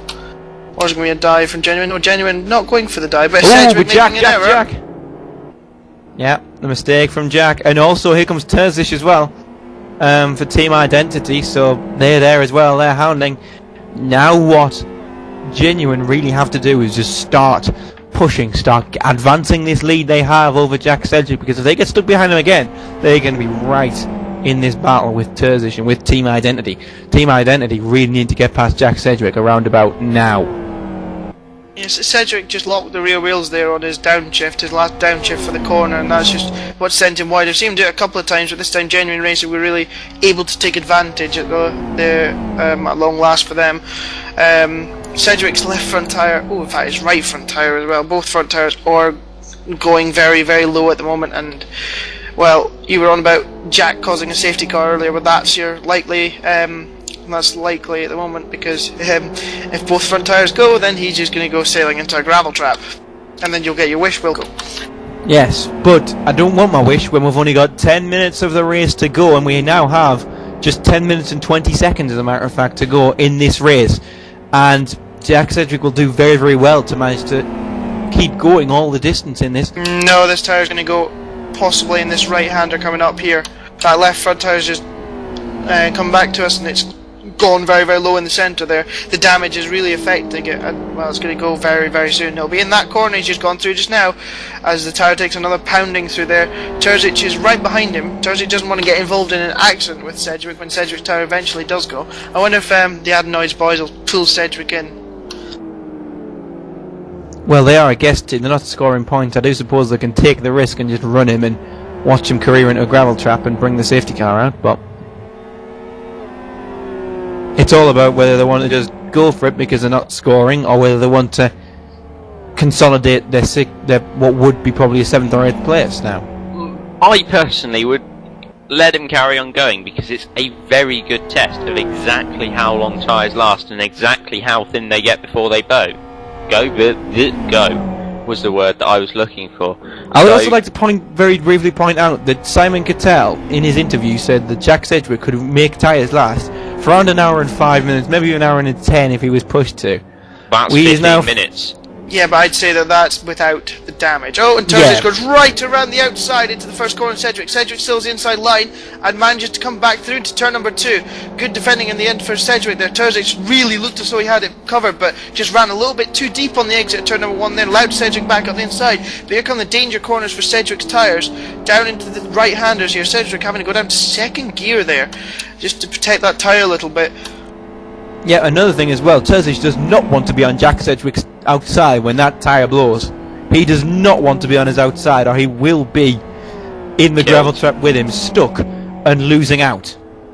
Through this very, very high load corner for this front tyre once again, and he survives. He puts a whole barrel more heat into it again, but still living on with just 8 minutes to go now. Just driving, still leading by 15 seconds from Sonic Realms, with the X8 Inferno in third, fourth for 7 Karat, then Genuine Racing, Adenoids and Team Identity in this battle here, around about 5th, Guest Team in 6th place. I think now you're actually at the point which Oscar made earlier of just, or was it you, Chris, actually, of letting Identity go just to try and make that tyre last for the last few minutes. I don't think it's going to last anyway, because there's just no way that middle part with that tyre is going to survive. But I think possibly... Oh, Tormla's alerted the admits. Has Tormla got... Yes, he had. Tormla's yes, he has. in the gravel. He's got puncture. We have a safety car. No.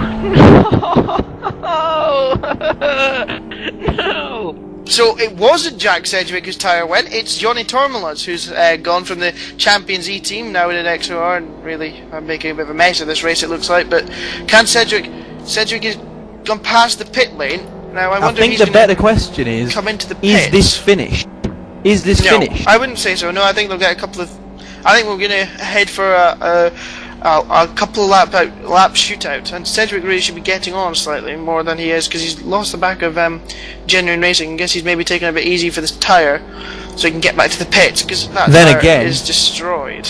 Then again, he also can't lose too much heat. Identity want him right on the back of this field.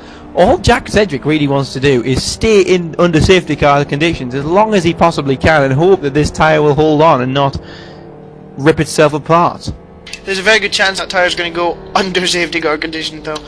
I'd love to know how Tormla's actually backed it into the gravel there after front tyre's gone. I could go and... Michael Booth's... Oh no, Michael Booth's getting a rescue car. I'm a plonker, I do apologise. Tormla reversing back into the road there. I'll be back on his way now, trying to get to the pit Cedric's safely. on Cedric. Oh, he has! It's gone! It's gone. I had a funny feeling that we'd on the safety car, because that tyre would be getting so cold. Any kind of turning it went in a left braking. hander. Yeah, well, it would be on the braking, wouldn't it? Yeah, definitely. Take it easy on the pit entrance, Sedgwick. Don't worry, there's not many things he can roll on. I wasn't thinking that, I was thinking of him sliding up into Terzic on his out. Is Terzic's lagging? Maybe everyone's lagging him at the moment. Yeah. Been having some problems recently in the past half hour or so with like some spontaneous lag, little spikes and the like, but it's nothing we've never seen before. We can cope. And Cedric in the pits now for Adenoids Racing. What I would do now, put R2s on Adenoids, put R2s on. They had R2s on anyway. They have. Put R1s on. You can't put R1s on. You can't put R1s. Oh my goodness gracious me. Chris Wilkinson, this is. Chris Ford's doing a fine job. Chris Wilkinson. Lag. Yeah. Meh. We just established it was like on the server coming in, but you know. Well, when you see the leader spinning out. Cedric is going to not be a lap down. Cedric is not going to be a lap down, just for the information of everybody out there. Yeah, but I don't think he'll our be safety allowed. car is having a bit of a drift. Reese Pearson is drifting the safety car. That was slightly concerning there for a second. To be he's fair, gone through the tyres. To be fair, this is the person that decided to sort of like start doing cruise server commands at the beginning of the race because he's a genius.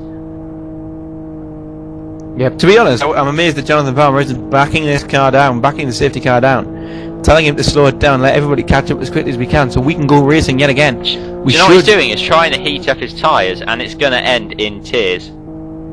Well, let's watch... Ooh, that was a Conquest car heading toward the entrance to the pit lane there. I think he was just warming up his tyres, but that could have been an interesting moment there with that buggy pit lane. The exit has been closed by Jonathan Palmer. This closes up Sonic Realms Racing and Just Driving. However, they are currently separated by 2 cars. The cars of Yes. RSR and no. Zoom. Zion. Yeah, Zion. Sorry, not Zoom. I'm sorry, Zion. That's not very nice for me to say to you. Yeah, this is this new rule that John De Palmer's brought in this season, where you're not allowed to. Well, he's not going to release the lap cars in between the leaders, which could cause a few incidents here, I'd say, because one's an FXR, one's a very lapped FZR. Yeah, I mean it's a very similar rule that they've got in IGDC this season as well, and we saw a few incidents there. Yeah, we saw one especially with Mare Racing at Kyoto when Simon Cattell, who we had on earlier on, he had to go on. Oh, and Tommy Engel there accidentally overtaking Zion. We have lag. Hello. We have lag. Oh. That's the problem. We have lag here on the server. Oh no! I'm sure I just saw Identity almost creaming into the back of. Was that Fubar Racing? I think it was Fubar. Oh, the lag on the server is causing huge issues. And John the Bomber is bringing the field down to 60 miles an hour now. Now I wonder, with all these tyres very, very cold, I wonder if Jack Sedgwick's going to get a little bit of an advantage here to try and jump a few of these cars. Because I remember at IGTC, round 1 at Blackwood, I don't know if Mr. Wilkinson remember this, but there was a car that accidentally went on R2 tyres in Andy O'Brien from Ministry of Speed. And at the end of the race, he was able to pass loads of cars because he was on R2s by accident, because he made a mistake in his pit stop at the end of the race. So I wonder if fresh tyres could be an advantage here for Sedgwick. Well, very may well come to that, but we now have we will have a one-lap shootout. No, I don't think we will. Oh, and Todorovich's tyre has now gone in the Serbian Chrome Pistons car. He's not pitting though. Well, if there's a one-lap shootout, then Steve's car was not recalled. The race will end in the safety. Well, meh. So the race will finish how it is right now, and that is that Edgardo Layton and Just Driving will take their first GTL win. Sonic Realms Racing start their season well as well. For Sonic Realms in second place. Excite Inferno also getting a good start of the season in third place in their XRR. And Seven Karat as well, starting the season in a brand new car and doing quite well at doing so as well. Fifth will go to Genuine Racing and Terzish of Identity, another good start to a very, very inexperienced team for them, sixth place to them. Seventh will go to Core Racing, who have done quite well here. Eighth to Empower. Ninth to Gravd Racing, I'm not going to say that again. Todorovic for Serbian Chrome Pistons, we saw quite a lot of last season. I'm pretty sure we could almost actually get a lap in here if John Palmer wanted to, but for some reason he doesn't. And for some reason there's also a massive, great big gap between. Is it? Yeah, there's for some reason Leighton and Engel. Kind of, yeah. And also, what on earth is the Conquest car doing with Dom Engel's back end? Was probably hoping that he'll fall off. But he's a lap down. Okay, maybe not hoping that he's going to fall off. Well, look at the front of that Conquest car. It looks like a bulldozer. We could get another lap in here. Yeah, we could get a lap in here, but Edgardo Layton is actually being made to back the pace off for the simple fact that otherwise it's not going to be an official finish.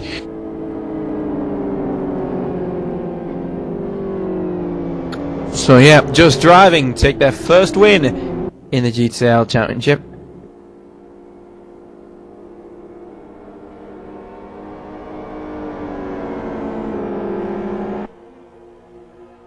There we are. It's now official. Edgardo Layton wins from Dominic Engel for Sonic Realms Racing and the Excite Inferno. And guys, a bit of a disappointing end to a very, very exciting race. Yes, it was. And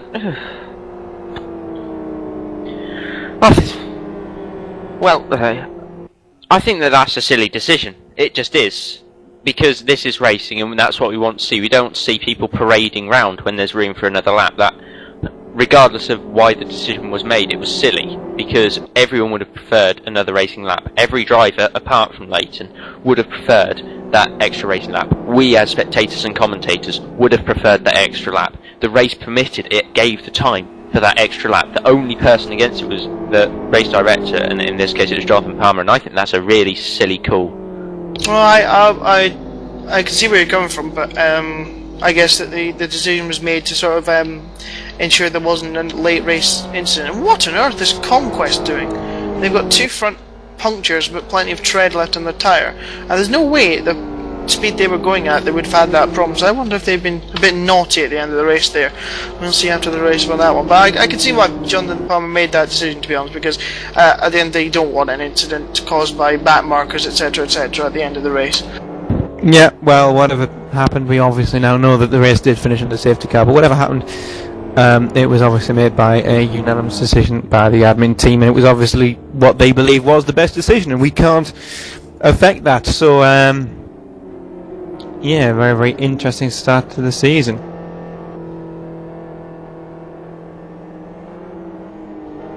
So the top 3 drivers will all put themselves onto the start-finish line for the end of race photo that I will no doubt have to try and manoeuvre a camera in the way to try and get to.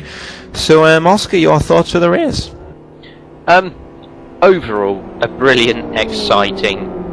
You know, there wasn't a dull moment, because every time we went off topic, there was immediately some sort of race happening for position on track, and it was just brilliant to watch. I loved it.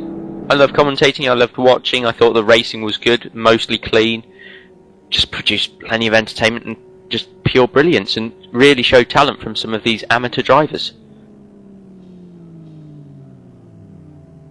Yep, you're exactly right, and it's definitely a much stronger start to this season than there was last season. Easily, in my personal opinion, we've had very, very strong field. It's all been very, very close as well. The fastest lap speaks for themselves.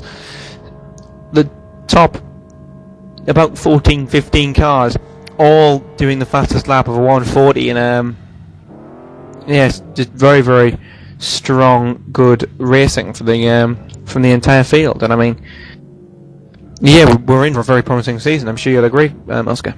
Yeah, definitely. I'm more than happy to have been called into the commentary team, because this really does show that the rest of the season has the potential to be brilliant.